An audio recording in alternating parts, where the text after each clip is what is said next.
हरे कृष्णा। तो भगवत गीता के 8वें अध्याय में आप सबका स्वागत है। इस अध्याय का नाम है अक्षर ब्रह्म योग या भगवत प्राप्ति। तो इस अध्याय में हम देखने वाले हैं कि मृत्यु के समय हमारी क्या चेतना होनी चाहिए, हमारे क्या भाव होने चाहिए जिससे हम भगवत धाम को प्राप्त कर सकें, और इसके लिए हमें क्या प्रयास करने हैं वो भी हम जानेंगे। हम आगे बढ़े उससे पहले हम देखेंगे श्लोका ऑफ द डे। तो पिछले अध्याय में हमने 7वें अध्याय का 14वां श्लोक को श्लोक ऑफ द डे बनाया था। अगर आपने अभ्यास किया या आप देख के पठन करना चाहते हैं तो हैंड रेज कर सकते हैं, प्रभु जी आपको मौका देंगे। जी प्रभु जी। हरे कृष्णा मेन बहादुर प्रभु जी। दैवी ऐसा आया है, आमेर आया जी प्रभु जी धन्यवाद। आपकी आवाज बहुत कम थी प्रभु जी, पर ठीक है, हमने थोड़ा थोड़ा सुना। हरे कृष्णा जिग्ना माता जी। हरे कृष्ण प्रभु जी। दैवी है गुणमयी मम माया दुरुत्यया मामेव ये प्रपद्यन्ते मायामेतान्तरन्निते। जी जी हरे धन्यवाद। कृष्ण। अनुवाद भी पढ़ लीजिए माता जी। नेक्स्ट जो पढ़ेंगे वो अनुवाद पढ़ लीजिएगा। ओके। हरे कृष्णा सुनीता माता जी।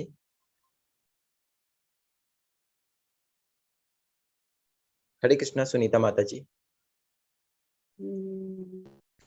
दैवी हैषा गुणमयी मम माया दुरतिया मामे वय प्रपदन्ते माया में तांतरन्ति ते।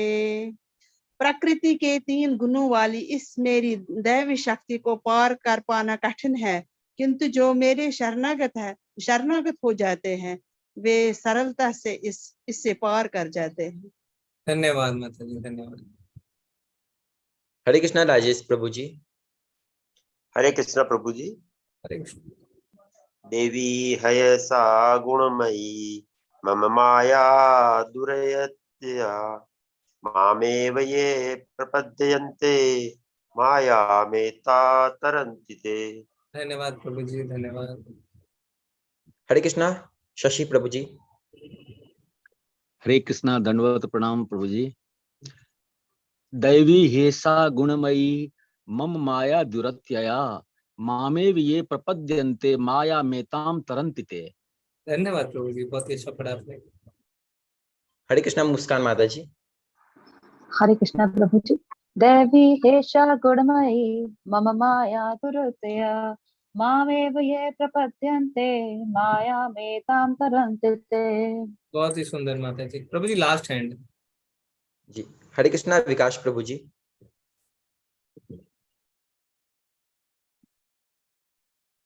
हरे कृष्णा प्रभु जी। हरे कृष्णा बीना यादव माता जी।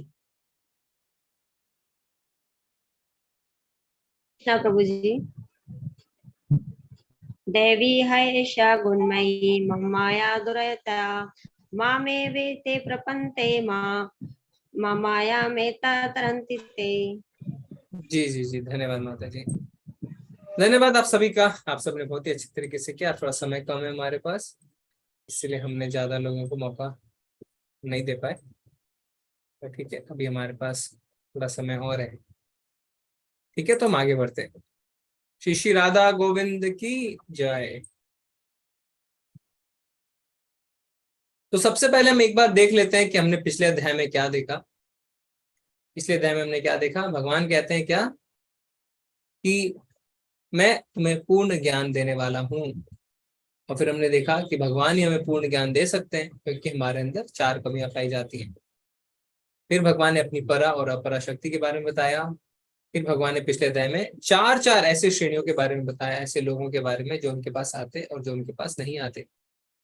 फिर भगवान कहते हैं कि दृढ़ता पूर्वक मेरी भक्ति करो। और अंतिम श्लोक में भगवान कहते हैं कि मृत्यु के समय भगवान को कैसे प्राप्त किया जाए।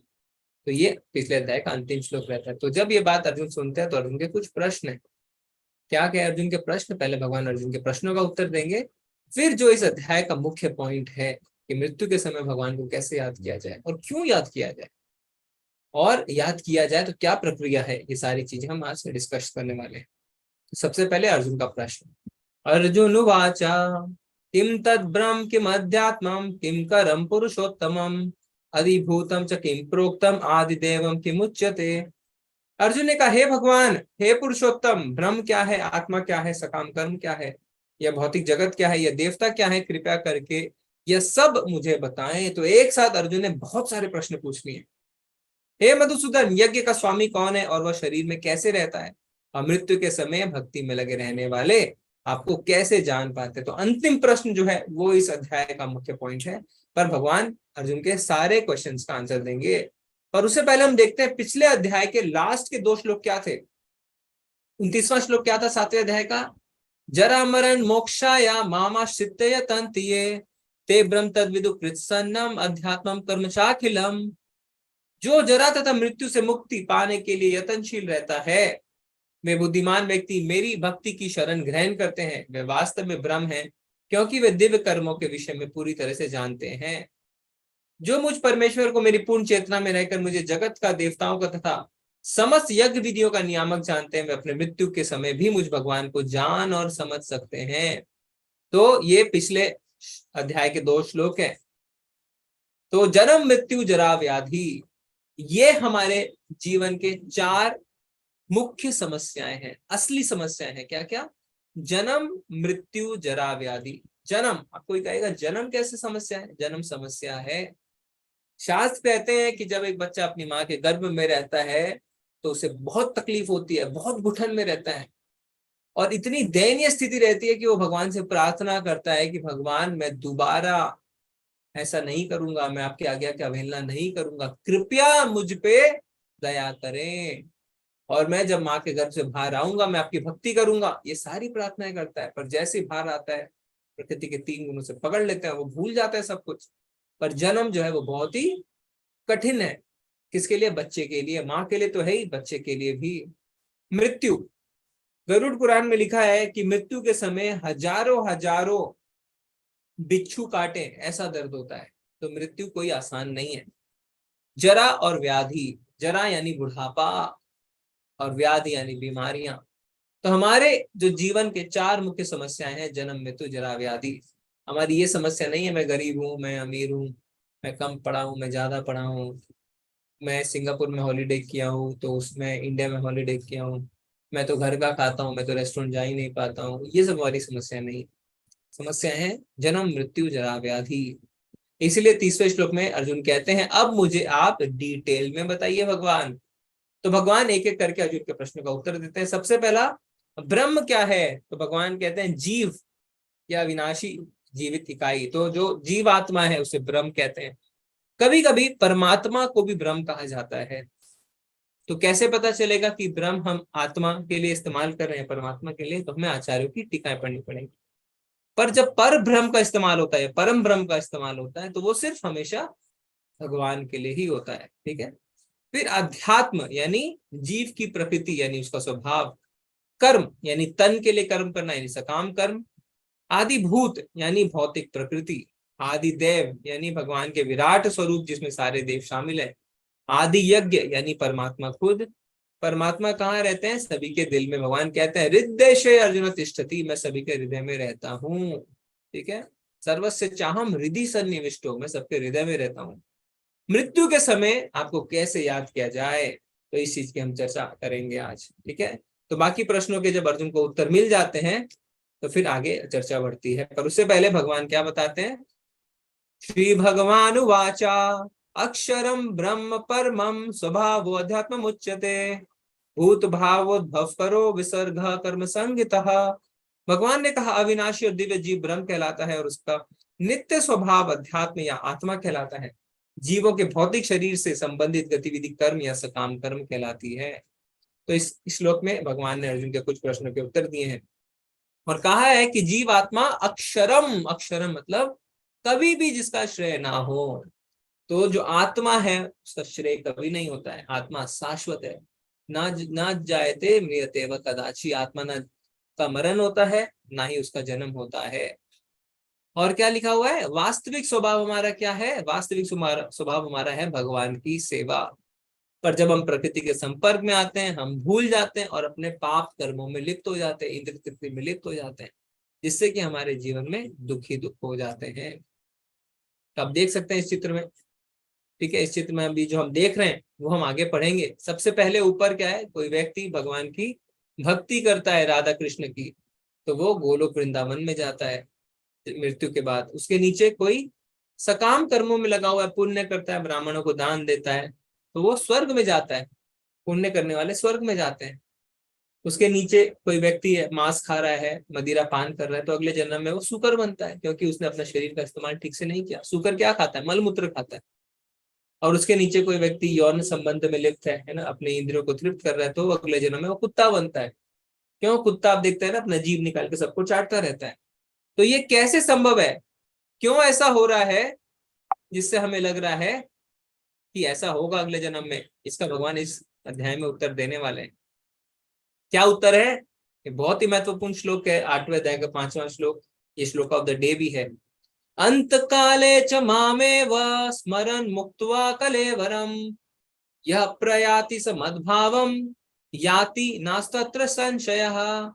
और जीवन के अंत में जो केवल मेरा स्मरण करते हुए शरीर का त्याग करता है वह तुरंत मेरे स्वभाव को प्राप्त होता है, इसमें रंच मात्र भी संदेह नहीं है। तो भगवान अब बताने वाले हैं कि मृत्यु के समय अगर आपको कोई याद करता है तो उसका क्या होता है। तो भगवान कहते हैं असंशया याति नास्तत्र संशया, यानी इसमें कोई भी संशय नहीं है कि अगर कोई मृत्यु के समय मुझे याद करके अपना शरीर त्याग करता है तो वो मेरे धाम को प्राप्त होता है। अंत काले च मामेव, मामेव मतलब मेरे को प्राप्त होगा। स्मरण मुक्त्वा कलेवरम, जो अपना कलेवर अपना शरीर त्याग करते समय सिर्फ मुझे याद करता है, यह प्रयाति समद्भावम, मुझे प्राप्त होगा, इसमें रंच मात्र भी संदेह नहीं है। तो हमारे जो मृत्यु होगी और सबकी जो मृत्यु होगी वो एक परीक्षा है, और ये परीक्षा सबको देनी है। ऐसा नहीं है कोविड आ गई तो हम 10 से 12 में चले गए बिना परीक्षा दिए, ऐसा कुछ नहीं होगा कि आप बिना जो है मृत्यु के ही जीते रहेंगे। मृत्यु सबको आनी है, परीक्षा सबको देनी है। तो इस परीक्षा के लिए हमें तैयारी करनी चाहिए। क्या तैयारी करनी चाहिए? भगवान को स्मरण करने की। तो मेरा आप सबसे एक प्रश्न है, भगवान यहाँ पे कह रहे हैं अंत काले च मामेवा, यानी अंत समय में मेरे को याद कर लो और मेरे धाम को आ जाओ। तो फिर हम भगवान को जीवन भर क्यों याद करें? हम पूरे जीवन मस्ती कर सकते हैं, अपने इंद्र की तृप्ति कर सकते हैं, खूब मजे उड़ा सकते हैं, और जब मरने का समय आएगा तो हम भगवान को याद कर लेंगे। भगवान ने ऐसा थोड़ी कहा है आजीवन मेरे को याद करो, भगवान कह रहे हैं अंत काले च मामे, अंत समय में मेरे को याद करो। तो हम क्यों भगवान को हमेशा याद करें? हरे कृष्णा। गौरव सिन्हा प्रभु जी। हेलो, आवाज आ रही है मेरी? जी प्रभु। हरे कृष्णा। मैं एग्जाम्पल से अगर बताऊं तो कोई दिक्कत? जी जी बताइए। मैं एक बार गाड़ी चला रहा था, मैंने ये गीता पहले भी पढ़ी है, तो मैंने पढ़ा था कि हाँ, अंतिम समय में जब श्री कृष्ण या भगवान का नाम लूं तो ये ऐसा मुक्ति मिलता है। तो मैं कैसे जो हाईवे पे गाड़ी चला रहा था और मैं गाड़ी चलाते वक्त हरे राम हरे कृष्ण कर रहा था, और जैसे ही मेरी गाड़ी हाईवे से उतरी उस क्षण भर के लिए मेरे मुख से ये नाम निकलना बंद हो गया। तो मैं समझ गया कि अंतिम समय में बोलना इतनी आसान नहीं होगा अनटिल अनलेस आप प्रैक्टिस बहुत ज्यादा ना करें तो।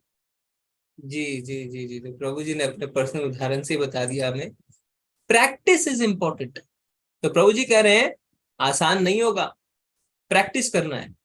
हम और सुनेंगे गीतिका माता जी। हरे कृष्णा। हरे कृष्णा प्रभु जी। जी जैसे हमें कोई दुख आता है तो हम अपने उस इष्ट को याद करते हैं, चाहे हम किसी कान्हा जी को माने, चाहे हम साईं को माने, किसी को भी माने। इसी तरीके से अगर हम पूरा जीवन कान्हा जी को याद करते रहेंगे तो अंत समय में जब हमारा मतलब काल आएगा, जब हमारी मृत्यु आएगी, तो हमारा ऑटोमेटिकली हमारा नाम, उनका नाम हमारे मुख से निकलेगा, क्योंकि जिनसे हम सबसे ज्यादा प्यार करते हैं। जी जी जी जी ठीक है। तो माता जी भी यही कह रहे हैं, जीवन भर प्रैक्टिस करना है। एक हैंड हम और लेंगे, नेहा माता जी। हरे कृष्ण। हरे कृष्णा प्रभु जी। मेरा मानना ये है कि हमें पता नहीं है ना हम हमारा डेथ कब होने वाला है। जी अगर हम मतलब ऐसे कंटिन्यू प्रैक्टिस करेंगे, अगर नहीं करेंगे तो आपने अभी थोड़े टाइम पहले बोला कि हमें जब मरण आता है उस टाइम पे हमें 100 बिच्छू काटते कितना दर्द होता है, तो उस समय जी में हमें याद भी नहीं आएगा कि हमें क्या करना है। तो अगर हम पहले से प्रैक्टिस करते चलेंगे तो शायद उस टाइम पे हो सकते हैं हम जी नाम जी। लेने, तो उस टाइम पे भी नाम नहीं लेंगे। धन्यवाद माता जी। तो माता जी ने 2 पॉइंट बताए और दोनों मिसिंग पॉइंट बता दिए। क्या हमें पता है कि हम कब मरने वाले हैं? हम क्यों अज्यूम करते हैं कि हम बूढ़े होकर मरेंगे? परीक्षित महाराज को पता चल गया था कि वो 7 दिनों में मरने वाले हैं। हमें ये भी नहीं पता है कि हम 7 क्षण जीने वाले हैं कि नहीं, है ना? नहीं पता है ना। पर हम अज्यूम करते हैं अरे अभी तो मरने में बहुत समय है। ये अजम्पशन गलत है। हम कभी भी मर सकते हैं, तो हमें अभी से शुरू कर देना है। दूसरा, जैसा गरुड़ पुराण में लिखा है, अंत समय में लाखों बिच्छू काटे इतना दर्द होता है, तो सारा ध्यान हमारा दर्द की ओर आकर्षित हो जाता है। सारा ध्यान, आप देखते हैं ना, दांत में कहीं दर्द होता है, कोई कुछ आपको कहता है कि, कोई पूछता भी है ना आपको, तो उसके ऊपर चिढ़ जाते हैं, अरे मुझे दर्द है, आप क्यों मेरा दिमाग खराब कर रहे हो, ऐसा कह देते हैं। और मरते समय सोचिए आप कितना दर्द हो रहा है, तो कहाँ से हम भगवान का नाम, जब तक भगवान के नाम में रस ही नहीं आएगा तो हम कैसे लेंगे? तो इसीलिए हमें अंत काल के लिए पूरे जीवन भर तैयारी करनी होगी। तो life is a preparation, death is an examination.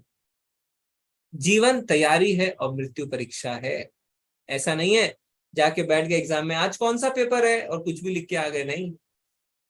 इसीलिए आप जब किसी से पूछते हैं कि आपकी उम्र क्या है, तो क्या कहता है, I am 5 years old, I am 15 years old, I am 35 years old, I am 50 years old। Old old old मतलब मृत्यु के नजदीक, 3 साल मृत्यु के नजदीक, 5 साल मृत्यु के नजदीक, 50 साल मृत्यु के नजदीक।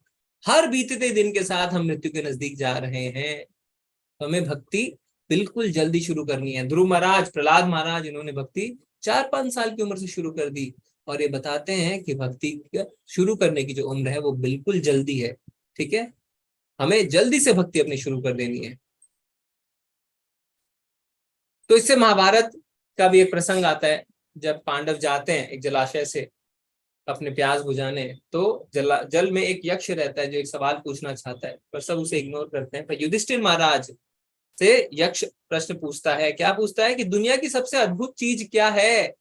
तो युधिष्ठिर महाराज क्या जवाब देते हैं, अहानि अहानि भूतानि गच्छन्ति यमालयम शेषास्थवरम इच्छान्ति किमाश्चर्यम अतः परम। यानी सैकड़ों और हजारों जीवित संस्थाएं हर पल मौत से मिलती हैं, लेकिन फिर भी एक मूर्खतापूर्ण जीवन जीने वाला खुद को मृत्युहीन समझता है और मृत्यु के तैयार नहीं होता। यह इस दुनिया की सबसे अद्भुत चीज है। तो मृत्यु सबको आनी है, पर फिर भी हमें लगता है कि हम तो नहीं मरेंगे, और हम भोग में लगे रहते हैं। तो यही सबसे अद्भुत चीज है। तो अगर आपको याद हो तो भरत महाराज की हमने कहानी पढ़ी थी, और हमने बोला था कि 8वें अध्याय में हम बताएंगे कि इसमें क्या होता है आगे। तो फिर से अगर हम देखें तो भरत महाराज जो पूरे भारतवर्ष यानी पूरे विश्व के राजा रहते हैं, एकाएक उन्हें वैराग्य आता है, तो वो सब कुछ छोड़ के जंगल आते हैं, और वो कहते हैं मैं भगवान की भक्ति करूंगा। पर अभी तक उनका हृदय शुद्ध नहीं हुआ था। तो एक दिन वो नदी के तट पे स्नान कर रहे होते हैं, तो उनको एक हिरनी का बच्चा मिलता है ना, और उसको लेके आ जाते हैं।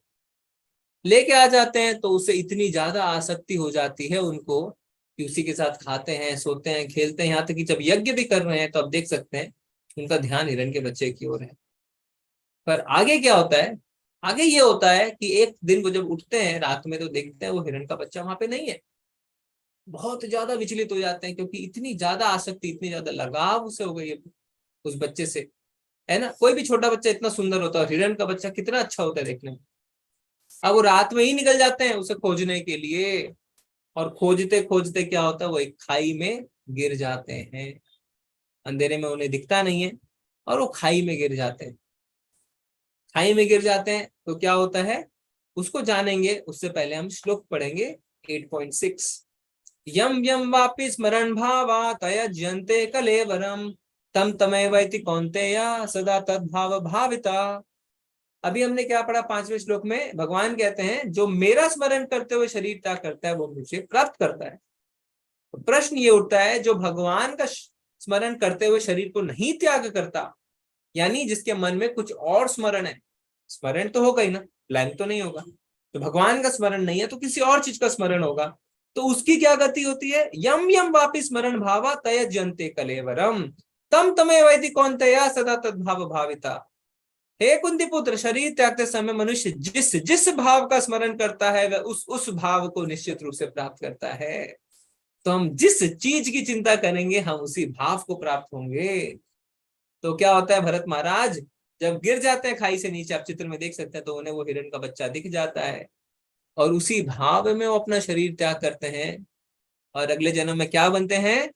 हिरण।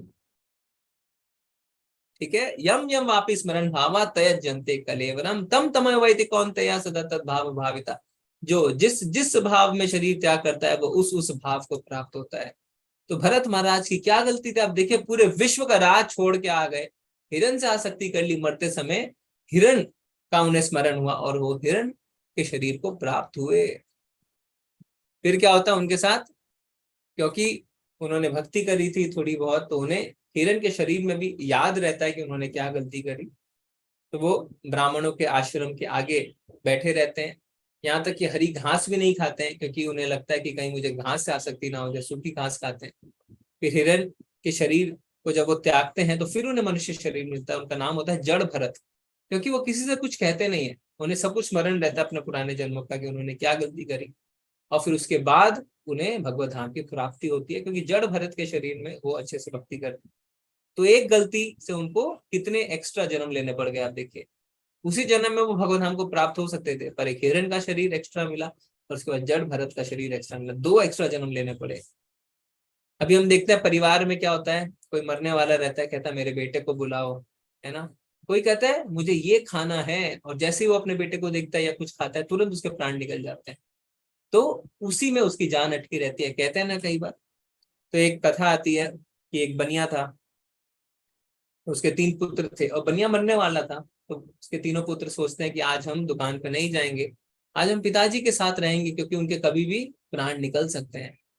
तो तीनों पुत्र को देख के पिताजी एक तो बहुत खुश हो जाते हैं, पर अगले क्षण क्या कहते हैं, अरे तुम तीनों यहाँ हो तो दुकान पे कौन है? इतनी आसक्ति उनको अपनी दुकान से। तो क्या होगा, जब उनका शरीर त्यागते समय उनको दुकान की याद आएगी, तो हो सकता है अगले जन्म में वो अपनी दुकान के चूहे बन जाए।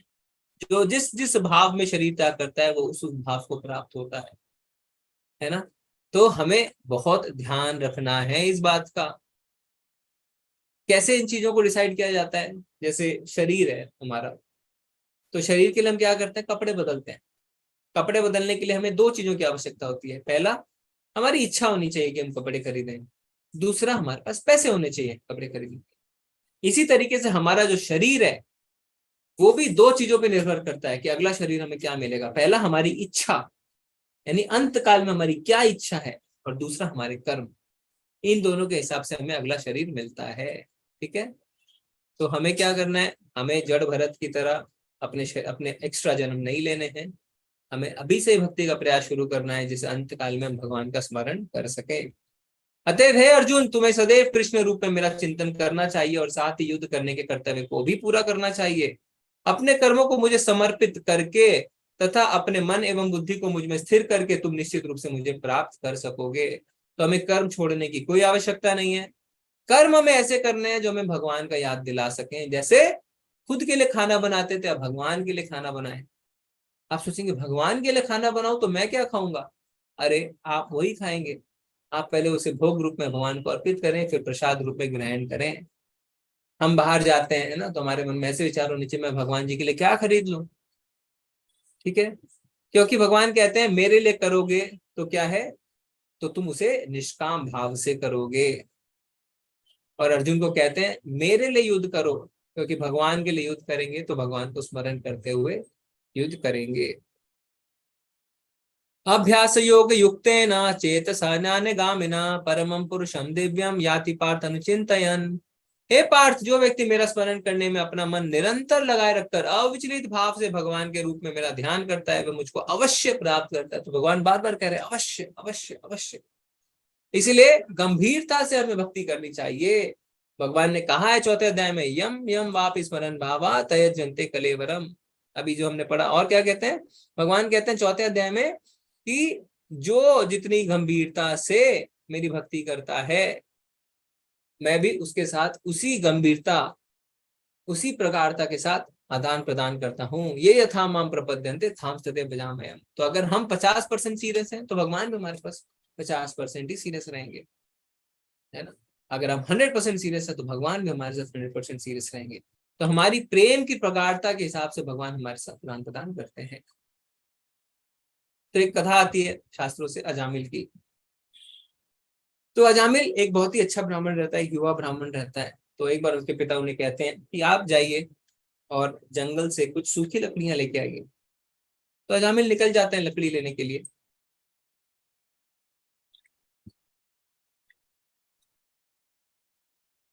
फिर क्या होता है, जब वो लकड़ियां लेके आते हैं तो उन्हें पीछे कुछ झाड़ियों में आवाज सुनाई देती है। तो वो देखते हैं कि एक व्यक्ति, एक पुरुष एक महिला का आलिंगन कर रहा है, एक वैश्य का आलिंगन कर रहा है। तो उन्होंने देखा, देख हम कुछ भी सकते हैं ना, सड़क पे हम चल रहे हैं, हम कुछ भी देख सकते हैं, तब तक हमारी कोई गलती नहीं है। पर अब अजामिल के मन में क्या आया, मैं पेड़ के पीछे छुप के थोड़ी देर और देख लेता हूँ, क्या फर्क पड़ता है, थोड़ी देर और देख लेता हूँ। तो गलती यहाँ पे अब अजामिल की शुरू हो गई, क्योंकि हमने दूसरे अध्याय में जो चार्ट पढ़ा था, क्या पढ़ा था, ध्याय तो विषयान पुंसा संगास्ते शुभ जायते संगा संजायते कामा कामत क्रोध विजायते। हमने किसी चीज को देखा तब तक ठीक, पर जब उसके बारे में हम ध्याने लगते हैं, सोचने लगते हैं, वहीं पे चीजें गड़बड़ होनी शुरू हो जाती है, क्योंकि उससे हमें आसक्ति होने लगती है। उसके बारे में हम सोचते हैं, अब लस्ट उत्पन्न होता है, हम उसको चाहने लगते हैं। तो अजामिल काफी समय तक देखता रहा।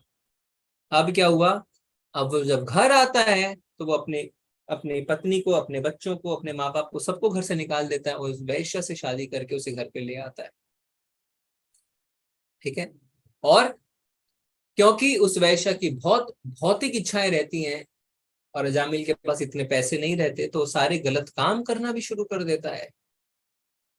जो गलत काम हो सके वो करता है, जिससे पैसे मिल सके, और बहुत भोग करता है, काफी बच्चे भी पैदा करता है। और जो आखिरी बच्चा होता है उसका नाम वो रखता है नारायण। अब जैसे हम देखते हैं घर के सबसे छोटे बच्चे से सबको बहुत लगाव रहता है, तो इसी तरह अजामिल को अपने सबसे छोटे बच्चे से बहुत ज्यादा लगाव रहता है। और कोई भी कार्य होता है, कहते हैं नारायण इधर आओ, नारायण पानी लेके आओ, नारायण ये कार्य कर दो, नारायण नारायण नारायण करता रहता है। तो अंत में जब समय आता है कि अजामिल मरने वाला होता है, तो उसको लेने यमदूत आ जाते हैं, क्योंकि उसने इतने पाप किए हैं, यमदूत तो आएंगे। पर जैसे वो यमदूतों को देखता है, तो आप देखते हैं अजामिल है ना, चित्र में आप देखिए वो बिस्तर पे लेटा है और उसके सिरहाने यमदूत हैं। जैसे वो यमदूतों को देखता है, वो जितने भयानक है देखने में, वो अपने बेटे को बुलाने लगता है, नारायण नारायण नारायण। और जैसे वो नारायण नारायण चिल्लाता है, क्या होता है, विष्णु दूत आ जाते हैं। अंत काले च मामेव स्मरण मुक्त्वा कलेवर। भगवान ने कहा है 5वें श्लोक में, जो अंत समय में मुझको याद करेगा, तो वो उसने याद कर लिया अंत समय में भगवान को, नारायण नारायण नारायण, तो विष्णु दूत आ गए। अब विष्णु दूत और यमदूतों में बहस शुरू होती है, और श्रीमद् भागवतम में इसकी काफी चर्चा है। क्योंकि यमदूत कहते हैं इसने पाप किया है, विष्णुदूत कहते हैं इसने नारायण को याद किया है। तो दोनों अपना तर्क देते हैं, पर अंत में क्या फैसला निकलता है कि जहां विष्णुदूत हैं वहां यमदूतों का कोई कार्य नहीं है। क्योंकि विष्णुदूत के जो यमदूतों के जो राजा यमराज, यमराज खुद भगवान के बहुत बड़े भक्त हैं, और जहां विष्णुदूत हैं वहां यमदूतों का कोई कार्य नहीं। तो इससे क्या होता है, इससे फिर अजामिल को एक और मनुष्य जीवन मिलता है, यानी उसे वापस मौका मिलता है भक्ति करने का। ऐसा नहीं है कि वो तुरंत चला गया, उसे तुरंत भगवत धाम की प्राप्ति नहीं हुई, उसे मनुष्य जीवन मिला, मनुष्य शरीर दोबारा मिला, और फिर से उसने भक्ति करी, और फिर उसके बाद वो भगवान के धाम जाता है। तो प्रभुपाद जी ने किताब लिखी है द सेकंड चांस, क्योंकि अजामिल को एक और मौका मिला। ठीक है। तो कई लोग अब इसे गलत समझ लेते हैं, कई लोग सोचते हैं तो हम भी जीवन भर पाप करेंगे फिर अंत में भगवान को याद कर लेंगे। नहीं, हम ऐसा नहीं कर सकते। क्यों? 2 कारण। सबसे पहले अजामिल ने प्लानिंग नहीं करी थी, प्लानिंग नहीं करी थी। वो अच्छा ब्राह्मण था, भक्त था, गिर गया, पतन हो गया। दूसरा, उसे भगवत धाम की प्राप्ति हुई नहीं, उसे मनुष्य शरीर मिला बस। अब वो मनुष्य शरीर में दोबारा भक्ति करता है, तो हो सकता है ना दोबारा वो फिर उसके पतन हो जाता है। तो उसे भगवत धाम की प्राप्ति हुई नहीं, उसे सिर्फ शरीर मिला, फिर वो भगवान की भक्ति करता है, फिर भगवान के धाम को जाता है। मनुष्यों को चाहिए कि परम पुरुष का ध्यान सर्वज्ञ, पुरातन, नियंता, लघुतम से भी लघुतर, प्रत्येक के पालन करता, समस्त भौतिक बुद्धि से परे, अचिंत्य तथा नित्य पुरुष के रूप में करे। वे सूर्य की भांति तेजवान है और इस भौतिक प्रकृति के परे दिव्य रूप है। तो आप देख सकते हैं भगवान का यहाँ पे श्याम सुंदर सुंदर रूप। और ये जो चित्र बनाए जाते हैं ना इस्कॉन में, तो ये शास्त्रों को पढ़ के बनाए जाते हैं, ऐसा नहीं है कि बस मन में आया और बना दिया। तो जैसे यहाँ पे श्री कृष्ण 3 जगह से टेढ़े खड़े हैं ना, पैरों से, कमर से और गर्दन से, तो शास्त्रों में लिखा है कि भगवान इस तरीके से टेढ़े खड़े होते हैं। भगवान के जो शरीर का रंग है वो शास्त्रों में लिखा है कि पानी से भरा हुआ बादल जिस रंग का होता है भगवान उस रंग के। भगवान जो फ्लूट बजा रहे हैं, वेणु बजा रहे हैं, है ना, वो भी लिखा हुआ है कि भगवान कैसी वेणु बजाते हैं, कहाँ मोरपंखी लगाते हैं, कौन से फूलों की माला पहनते हैं, सब कुछ शास्त्रों में लिखा है। तो भक्त जो है उसे पढ़ते हैं और उसके हिसाब से चित्र बनाते हैं। तो यहाँ पे आप देख सकते हैं कि देवी देवता भी जब भी सभा करते हैं, बाकी देवी देवताओं के साथ बातें करते हैं, तो हमेशा भगवान की बात। तो पहले चित्र में ब्रह्मा जी हैं जो भगवान विष्णु के ध्यान में है और उन्हीं की बातें कर रहे हैं। दूसरे में शिव जी माता पार्वती के साथ भी भगवान की चर्चा में लगे हुए हैं।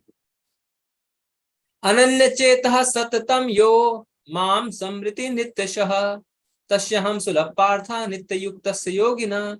जो हमेशा मुझे बिना विचलित हुए याद करता है, उसके लिए भक्ति सेवा में निरंतर लगे रहने के कारण हे पृथा के पुत्र मुझे प्राप्त करना आसान है। अभी कई लोग बोलते हैं ठीक है हम जीवन भर भगवान को याद करेंगे, पर क्या गारंटी है कि हमें अंतकाल में भगवान याद आए? अगर नहीं आए तो हम तो ठगे गए, हम तो इंद्र तृप्ति भी नहीं कर पाए और ना ही हम भगवान को प्राप्त कर पाए, है ना। क्योंकि इस्कॉन में क्या बोलते हैं, हम तो चाय भी छोड़ दी, हमने तो कॉफी भी छोड़ दी, हमने लहसुन भी छोड़ दिया, प्याज भी छोड़ दिया, अंडा भी छोड़ दिया, मीट भी छोड़ दिया, और अंत में भगवान याद भी नहीं आए। हाय मैं तो ठगा गया, है ना। कई लोग ऐसा कहते हैं, पर ऐसा नहीं है। भगवान क्या कह रहे हैं, तस्यहं सुलभ पार्था, यानी अगर तुम मुझे याद नहीं कर पाओगे तो मैं तुम्हारे लिए चीजों को सुलभ बना दूंगा, यानी मैं खुद प्रकट हो जाऊंगा। किसके आगे? हमारे आगे नहीं। जो सततम कीर्तयन्तो माम, जो हमेशा भगवान का स्मरण करता है पर अंत समय में अगर उसे स्मरण नहीं आता है, तो भगवान कहते हैं कोई बात नहीं, क्योंकि तुमने जीवन भर मेरा स्मरण किया है, अब मैं तुम्हारे आगे खुद प्रकट हो जाऊंगा। तस्यहं सुलभ पार्था नित्य युक्त से योगिना। ठीक है।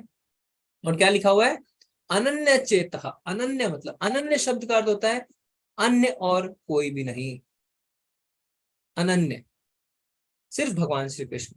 इसी को कहते हैं कृष्ण कॉन्शियसनेस, कृष्ण भावना भावित होना।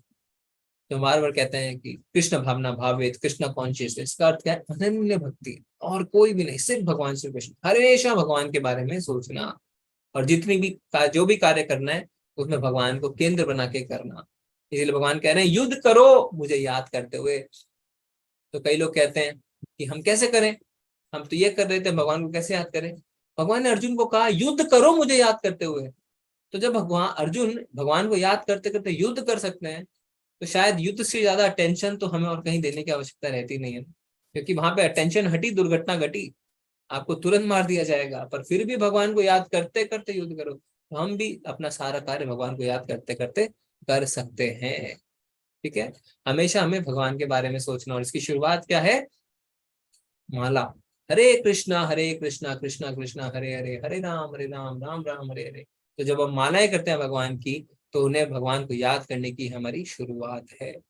प्रैक्टिस करते हैं, करते करते भी याद नहीं आते हैं। जैसा अभी प्रभु जी ने उदाहरण दिया ना, कि हम करते करते भी जब उनकी गाड़ी हाईवे पहुंची तो उन्हें याद ही नहीं आया। तो सोचिए बिना करे कैसे याद आएंगे, बिल्कुल भी पॉसिबल नहीं है। तो हमें भगवान को याद करने का अभ्यास शुरू करना है। मुझे प्राप्त करके महापुरुष जो भक्ति योगी हैं कभी भी दुखों से पूर्ण इस अनित्य जगत में नहीं लौटते। ठीक है। तो हमने सुने हैं ना एडजेक्टिव्स मतलब क्या है, जो नाउन की क्वालिटी को बढ़ाते हैं, जो नाउन को डिफो करते हैं, ग्लोरीफाई करते हैं, अगर हम ऐसा बोले। तो भगवान कह रहे हैं ये हमारे पृथ्वी के लिए क्या कह रहे हैं, दुखों से पूर्ण। क्या एडजेक्टिव यूज किया है, दुखालयम, दुखों से पूर्ण इस अनित्य जगत में नहीं लौटते, क्योंकि उन्हें परम सिद्धि प्राप्त हो चुकी होती है। तो भगवान इस वर्ल्ड के बारे में, सृष्टि के बारे में बता रहे, दुखालयम अशाश्वतम। दुखालयम जैसे पुस्तकालय में पुस्तकें मिलती है ना, वस्त्रालय में वस्त्र मिलते हैं, तो दुखालय में दुख मिलते हैं। अपनी सृष्टि के बारे में भगवान बता रहे हैं दुखालयम अशाश्वतम। अशाश्वतम मतलब अगर कुछ सुख आए भी तो वो शाश्वत नहीं है, वो परमानेंट नहीं है। वास्तव में एक्चुअली देखें तो नामनिष्ठ प्रभु बताते हैं कि वो सुख नहीं है, वो सेसेशन ऑफ दुख है। थोड़े समय के लिए आपका दुख रुक गया है, उसी को हम सुख मान बैठते हैं। जैसे आपके पैरों में दर्द रहता है हमेशा, तो क्या होता है, हाय मैं बहुत दुखी हूँ, हाय मैं बहुत दुखी हूँ। और थोड़े आधे घंटे के लिए आपका दुख रुक जाता है तो बड़े खुश हो जाते हैं, आह मैं बहुत खुश हूँ। अरे आपका दुख खाली अभी कम हुआ है आधे घंटे के लिए, वास्तव में खुशी नहीं है। वो दुख का रुक जाना को हम खुशी मान लेते हैं, फिर आधे घंटे बाद हाय मैं बहुत दुखी हूँ। वैसा ही होने लगता है हमारे साथ। और भगवान इस वर्ल्ड के मैन्युफैक्चरर है। आप कोई मोबाइल इस्तेमाल करते हैं ना, 2-3 सालों तक फीचर ही खोजते रहते हैं नए नए नए नए, पर जो कंपनी ने उसे बनाया है उसे सब पता है। तो भगवान ने सृष्टि को बनाया है, भगवान कह रहे हैं दुखालयम अशाश्वतम, तो ये दुखालयम है। हम अगर सोचे नहीं मैं तो बड़ा खुश हूं तो ये क्या है, ये हम मोह में पड़े हुए हैं, क्योंकि इसके मैन्युफैक्चरर ने बता दिया ये दुखालयम है, तो ये दुखालयम है। जैसे कई बार क्या होता है, कोई अगर व्यक्ति जेल में ही रहता है हमेशा, तो उसे जेल की जिंदगी अच्छी लगती है ना, रोज सुबह उठना है, पत्थर तोड़ना है, ये कार्य करना है, वो कार्य करना है, सूखी रोटी खानी है, क्योंकि उसने बाहर की जिंदगी नहीं देखी है। क्योंकि उसने बाहर की जिंदगी नहीं देखी तो उसे जेल की जिंदगी अच्छी लगती है। तो इसी तरीके से हमें ये भौतिक जगत अच्छा लगता है, क्योंकि हमने आध्यात्मिक जगत नहीं देखा है। आध्यात्मिक जगत में कोई द्वंद्व नहीं है, कोई दुख नहीं है, कोई बीमारियां नहीं है, जन्म मृत्यु जरा व्याधि कुछ भी नहीं है, कोई द्वंद्व नहीं है।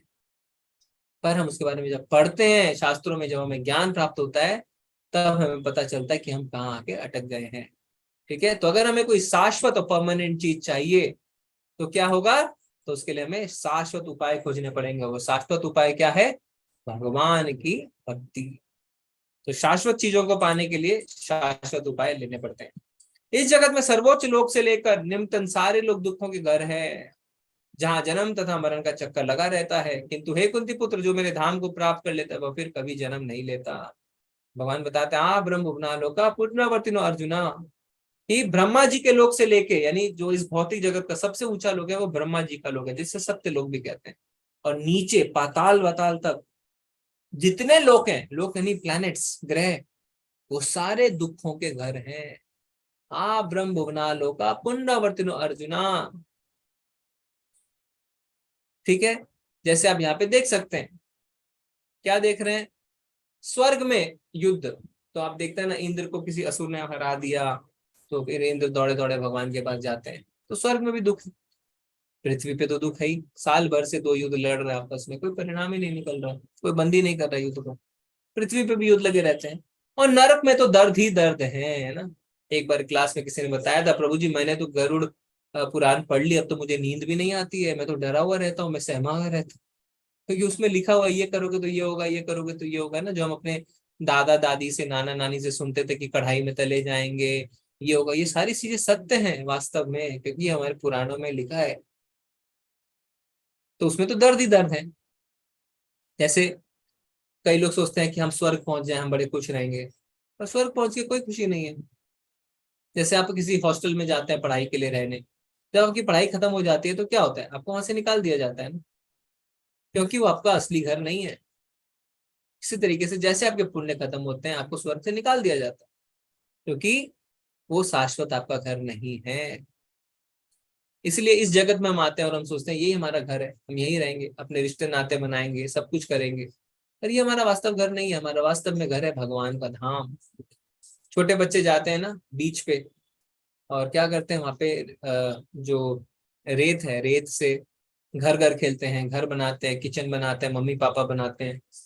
पर शाम को क्या होता है, जब असली मम्मी पापा उनके आते हैं तो चले जाते हैं उनके साथ, और लहर आती है और घर को भाग के ले जाती है। इसी तरीके से हम आते हैं इस संसार में, रिश्ते बनाते हैं, करते हैं, और हम सोचते हैं यही हमारा परमानेंट घर है। पर हमारा परमानेंट घर ये नहीं है, हमारा परमानेंट घर है भगवान का धाम। इसीलिए भगवान हमारी मदद करने के लिए क्या भेजते हैं, कभी गुरु को भेजते हैं, कभी साधु को भेजते हैं, कभी शास्त्र को भेजते हैं। गुरु, साधु और शास्त्र। इसके अतिरिक्त एक अन्य अव्यय प्रकृति है जो शाश्वत है और इस व्यक्त तथा अव्यक्त पदार्थ से परे है। यह परा यानी श्रेष्ठ और कभी न नाश होने वाली है।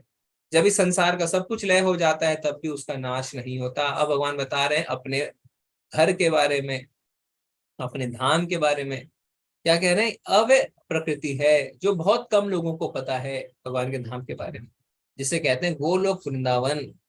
और ये जीव आत्माओं का शाश्वत, शाश्वत यानी परमानेंट धाम है।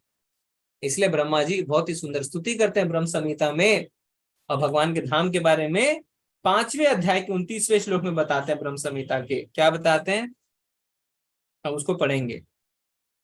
चिंतामणि प्रकर सद्मशु कल्प वृक्षा लक्षावृतेषु सुरभिरभिपालयन्तम् लक्ष्मी सहस्त्र सत संभ्रभ सेव्यमानम् गोविंदमादि पुरुषम तमहम भजामि। ब्रह्मा जी लिख रहे हैं चिंतामणि प्रकर सद्मशु कल्प वृक्षा। वहां पे चिंतामणि पत्थर पाए जाते हैं, यानी ऐसे पत्थर जो कोई भी धातु का रूप ले सके। जैसे यहाँ पे लोहा होता है ना, लोहा लोहा ही रहता है, पर वहां पे चिंतामणि पत्थर कोई भी धातु ले सकता, चांदी, लोहा, तांबा, कुछ भी बन सकता है वो। फिर कल्प वृक्ष पाए जाते हैं, ऐसे वृक्ष जिसमें किसी भी सीजन में कोई भी फ्रूट लग सके। तो ये भगवान के धाम में ऐसा होता है। फिर लक्षावृतेषु सुरभिरभिपालयन्तम, सुरभि गाय मिलती है जिससे आप कभी भी दूध सकते हैं, और वो कभी भी दूध देती है, कितनी भी मात्रा में। और लक्ष्मी सहस्त्र सत संभ्रमा सेव्यमानम, हजारों हजारों लक्ष्मी भगवान की सेवा में लगी रहती है। तो ये है भगवान का धाम। तो आप देख सकते हैं यहाँ पे गोलोक वृंदावन की कुछ झांकियां, जहाँ पे भगवान नित्य अपनी लीलाएं करते रहते हैं, और सेम लीला भगवान करते हैं वृंदावन में। तो जब वृंदावन में भगवान लीला करने आते हैं तो उनके धाम की कुछ झांकियां हमें वहां पे देखने को मिल सकती है। तो मुकुंद माला स्तोत्र करके एक किताब है जिसमें राजा कुलशेखर की प्रार्थनाएं प्रभुपाद जी ने उसके बारे में टिप्पणी करी है। बहुत ही सुंदर प्रार्थना है जिसमें राजा कुलशेखर क्या लिखते हैं? हे कृष्ण, कृपा करके मेरे मन को तुरंत अपने चरण कमलों की ओर जाने दें। जैसे कि राजहंस कमल के फूलों के तने में प्रवेश करता है, तब मेरी अंतिम सांस के समय मेरा गला हवा, पित्त और कफ की क्रिया से संकुचित हो जाता है, तो मैं आपको कैसे याद कर पाऊं। तो राजा कुलशेखर अपनी युवा अवस्था में भगवान को कहते हैं कि मुझे तुरंत अपनी सेवा में लगा लीजिए। जैसे एक राजहंस क्या करता है, कमल के तने में अपने सिर को छुपाता है, तो मैं भी आपके चरण कमलों में इसी तरीके से समर्पित होना चाहता हूं, क्योंकि जब मैं बूढ़ा हो जाऊंगा तब मेरा शरीर मेरा साथ नहीं देगा, मुझे बीमारियां लग जाएंगी, तो मैं कैसे आपकी सेवा करूंगा। तो हम युवा अवस्था में रहते हैं, हम सोचते हैं भक्ति अभी अभी तो बहुत समय है, बुढ़ापे में करेंगे। पर बुढ़ापे में आप क्या सेवा करेंगे? आप तो सेवा मांगेंगे ना, 4 लोग आपको आके उठाएंगे, आप सीढ़ियां चढ़ेंगे तो 4 लोग आपको पकड़ेंगे, आपके दांत नहीं है तो आप नकली दांत से खाएंगे, 4 लोग आपकी सेवा करेंगे, आप क्या भगवान की सेवा करेंगे? हमें इसीलिए तुरंत भगवान की सेवा में लगना, अपनी युवा अवस्था में भगवान की सेवा में लगना है। जब कोई मेहमान आपके घर में आता है तो आप उसे बासी लड्डू थोड़ी खिलाते हैं, ताजे लड्डू खिलाते हैं। तो इसी तरीके से भगवान की सेवा में अपने बासी शरीर को नहीं लगा सकते हैं, हमें अपने युवा शरीर को भगवान की सेवा में लगाना है। वेदेषु यज्ञेषु तपासु चैव दानेषु यत् पुण्य फलम प्रतिष्ठम अत्येति तत्सर्वमिदं विदित्वा योगी परम स्थानम उपेति चाद्यम। जो व्यक्ति भक्ति मार्ग स्वीकार करता है वह वेदाध्ययन, तपस्या, दान, दार्शनिक, सकाम कर्म करने से प्राप्त होने वाले फलों से वंचित नहीं होता। वह मात्र भक्ति संपन्न करके इन समस्त फलों की प्राप्ति करता है और अंत में परम नित्य धाम को प्राप्त होता है। तो भगवान की भक्ति से क्या क्या लाभ है? तो भक्ति जो करता है ऐसा नहीं कि कुछ छूट जाता है, उसको सब कुछ मिलता है, उसका कोई भी नुकसान नहीं होता। सिर्फ भक्ति से सारी चीजों के लाभ हमें मिलने शुरू हो जाते हैं, चाहे वो वेदाध्ययन हो, चाहे तपस्या हो, चाहे दान हो, चाहे सकाम कर्म ही क्यों ना हो। इसीलिए कपिल मुनि आप देख सकते हैं चित्र में अपनी माता को भगवान के बारे में बता रहे हैं। उनकी माता को पढ़ना नहीं आता था, पर सुन के ही उनका जीवन सफल हो गया। इसलिए श्रवणम बहुत आवश्यक है, भक्ति को हम श्रवण से, क्योंकि भगवान कान से हमारे हृदय में प्रवेश करते हैं। तो यहाँ पे एक कथा आती है दुर्वासा मुनि की और अम्बरीश महाराज की। तो अम्बरीश महाराज राज ऋषि रहते हैं, यानी राजा और ऋषि दोनों, यानी बहुत ही अच्छे राजा और भगवान के भक्त भी, शुद्ध भक्त रहते हैं। और दुर्वासा मुनि जो रहते हैं वो अष्टांग योगी रहते हैं, उन्हें सिद्धियां प्राप्त रहती हैं। तो एक बार जब अम्बरीश महाराज है ना, एकादशी के अगले दिन सुबह पारण के समय जब उन्हें अपना व्रत खोलना होता है, तो व्रत खोलने जा रहे होते हैं, निर्जला उनका व्रत रहता है, तो अचानक से दुर्वासा मुनि आ जाते हैं और कहते हैं कि ठीक है, मैं स्नान करके आता हूँ, हम साथ में व्रत खोलेंगे। दुर्वासा मुनि स्नान करने के लिए निकल जाते हैं, पर काफी समय बीत जाता है, वो नहीं आते हैं। और यहाँ पे राजा विचलित होते रहते हैं, क्योंकि एक समय, एक निर्धारित समय है जिसे पारण कहते हैं, उस पारण के समय में ही अपना व्रत हमें खोलना होता है अगले दिन। तो अब दुर्वासा मुनि पर वहां से देखते रहते हैं, वो तो अष्टांग योगी थे और उन्हें अच्छा लगता रहता है कि राजा जो है वो विचलित हो रहे हैं। पर जब कुछ समय ही बचता है तो महाराज जो है वो क्या करते हैं, अम्बरीश महाराज वो जल के घूंट पी के अपना व्रत खोलते हैं। और इस बात का जब दुर्वासा मुनि जब देखते हैं तो उन्हें बहुत ज्यादा क्रोध आता है, और वो आते हैं यहाँ पे और कहते हैं, मैंने आपसे कहा था मिल के व्रत खोलेंगे, आपने पहले ही व्रत खोल लिया। वो समझाने की कोशिश करते हैं महाराज, अम्बरीश महाराज की ऐसे ऐसे समय निकला जा रहा था, पर उनकी एक ना सुन के वो क्या करते हैं, एक राक्षस उत्पन्न करते हैं और उन्हें कहते हैं कि अभी तुम अम्बरीश महाराज का वध कर दो। जैसे वो राक्षस अम्बरीश महाराज की ओर बढ़ता है, तुरंत पीछे से सुदर्शन आता है और उसका गला काट देता है। पर वो सुदर्शन वहां नहीं रुकता, वो अब किसके पीछे हो लेता है, दुर्वासा मुनि के पीछे हो लेता है। और उससे इतना प्रकाश, इतना तेज निकल रहा होता है कि दुर्वासा मुनि की पीठ जलने लगती है और दुर्वासा मुनि तीनों लोकों में भागने लगते हैं। सबसे पहले जाते हैं ब्रह्मा जी के पास, ब्रह्मा जी कहते हैं ये सुदर्शन है, मैं तुम्हारी रक्षा नहीं कर सकता। फिर शिव जी के पास जाते हैं, शिव जी कहते हैं ये सुदर्शन है, मैं तुम्हारी रक्षा नहीं कर सकता। अब अंत में वो विष्णु जी के पास आते हैं और कहते हैं कि मुझे बचाएं। विष्णु जी भी कहते हैं ये सुदर्शन है, मैं तुम्हारी रक्षा नहीं कर सकता, क्योंकि एक भक्त दूसरे भक्त का अपमान नहीं सह सकता। तो तुम्हें क्या करना है, तो बोलते हैं कि तुम अम्बरीश महाराज से जाके क्षमा याचना करो। तो अम्बरीश फिर क्या करते हैं, यहाँ पे दुर्वासा मुनि अम्बरीश महाराज के पास आते हैं, उनके चरणों में पड़ जाते हैं। पर फिर भी अम्बरीश महाराज तुरंत उन्हें उठाते हैं, कहते हैं अरे ये क्या कर रहे हैं मुनिवर, चलिए हमें व्रत खोलना है। और फिर सुदर्शन वहां से चला जाता है। तो कहने का तात्पर्य क्या है कि भक्ति से सब चीज की रक्षा अपने आप हो जाती है। अम्बरीश महाराज भगवान के बहुत बड़े भक्त थे, तो और सुदर्शन भी भगवान का बहुत बड़ा भक्त है, तो जैसे उन्हें नुकसान पहुंचने वाला था तुरंत सुदर्शन वहां आ जाता है, सब लाभ अपने आप मिल जाते हैं। ऐसे हनुमान जी है ना, हनुमान जी क्या, उनको सारी सिद्धियां प्राप्त है और वो हमेशा भगवान की सेवा में लगे रहते हैं। तो इस अध्याय के अंत में हम आते हैं, प्रभुपाद जी के कुछ शब्द देख लेते हैं। कृष्ण भावनामृत की विशेषता यह है कि मनुष्य एक ही झटके में भक्ति के कारण मनुष्य जीवन के विभिन्न आश्रमों के अनुष्ठानों को पार कर जाता है। भक्तों की संगति आवश्यक है, तो भक्तों का जब हमें संग मिलता है तो एक ही झटके में व्यक्ति जो है वो भक्ति करने लगता है। 7वें से लेकर 12वें तक के अध्याय भगवत गीता के सार रूप हैं। प्रथम 6 अध्याय तथा अंतिम 6 अध्याय इन मध्यवर्ती 6 अध्यायों के आवरण पात्र हैं, जिनकी सुरक्षा भगवान करते हैं। यदि कोई गीता के इन 6 अध्यायों को भक्त की संगति में भलीभांति समझ लेता है तो उसका जीवन समस्त तपस्याओं, यज्ञों, दानों, चिंतनों को पार करके महिमा मंडित हो उठेगा, क्योंकि केवल कृष्ण भावनामृत के द्वारा इसे इतने कर्मों का फल प्राप्त हो सकता है। मात्र भक्ति से हमें सब कुछ मिल जाता है। जिसे भगवत गीता में तनिक भी श्रद्धा नहीं है, उसे किसी भक्त से भगवत गीता समझना चाहिए, मनोधर्मियों से नहीं। तो मार्केट में बहुत सारी भगवत गीता अवेलेबल है ना, मनोधर्मियों ने लिखी है। वो कहते हैं कृष्ण कोई नहीं था, कृष्ण तो हमारा मन है। पांडव बोल के कोई नहीं था, वो हमारी 5 इंद्रियां है ना। तो वो अपने मनोधर्म से उन्होंने बहुत कुछ लिख दिया है, भगवत गीता से कृष्ण को ही गायब कर दिया है। तो इनसे हमें बचना चाहिए और भक्तों की लिखी हुई टीका ही हमें पढ़नी चाहिए। हरे कृष्णा कृष्णा कृष्णा हरे हरे, हरे राम राम राम हरे हरे। आप याद रखें श्लोक ऑफ द डे 8.5। आपका बहुत बहुत धन्यवाद अंत तक बने रहने के लिए। अगर आपको कोई प्रश्न है तो हैंड रेज कर सकते हैं, नहीं तो चैट में भी लिख सकते हैं। हरे कृष्णा प्रभु जी, धन्यवाद प्रणाम। हरे कृष्णा प्रभु जी। हरे कृष्णा। हरे कृष्णा सुखबीर सिंह प्रभु जी।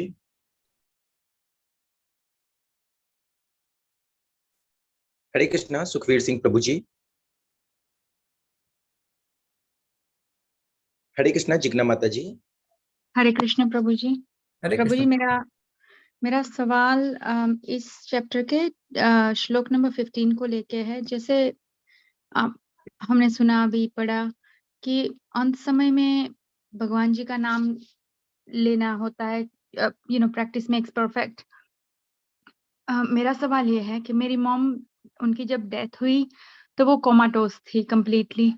पूरी लाइफ उन्होंने भगवान का नाम बहुत दिया, दान पुण्य बहुत किया, दयालु बहुत थी, लोगों को बहुत मदद की।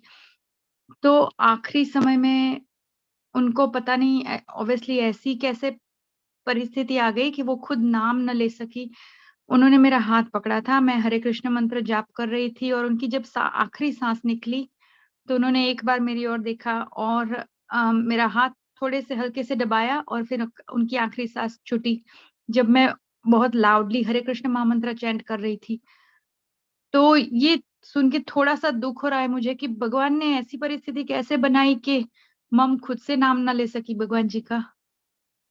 जी जी।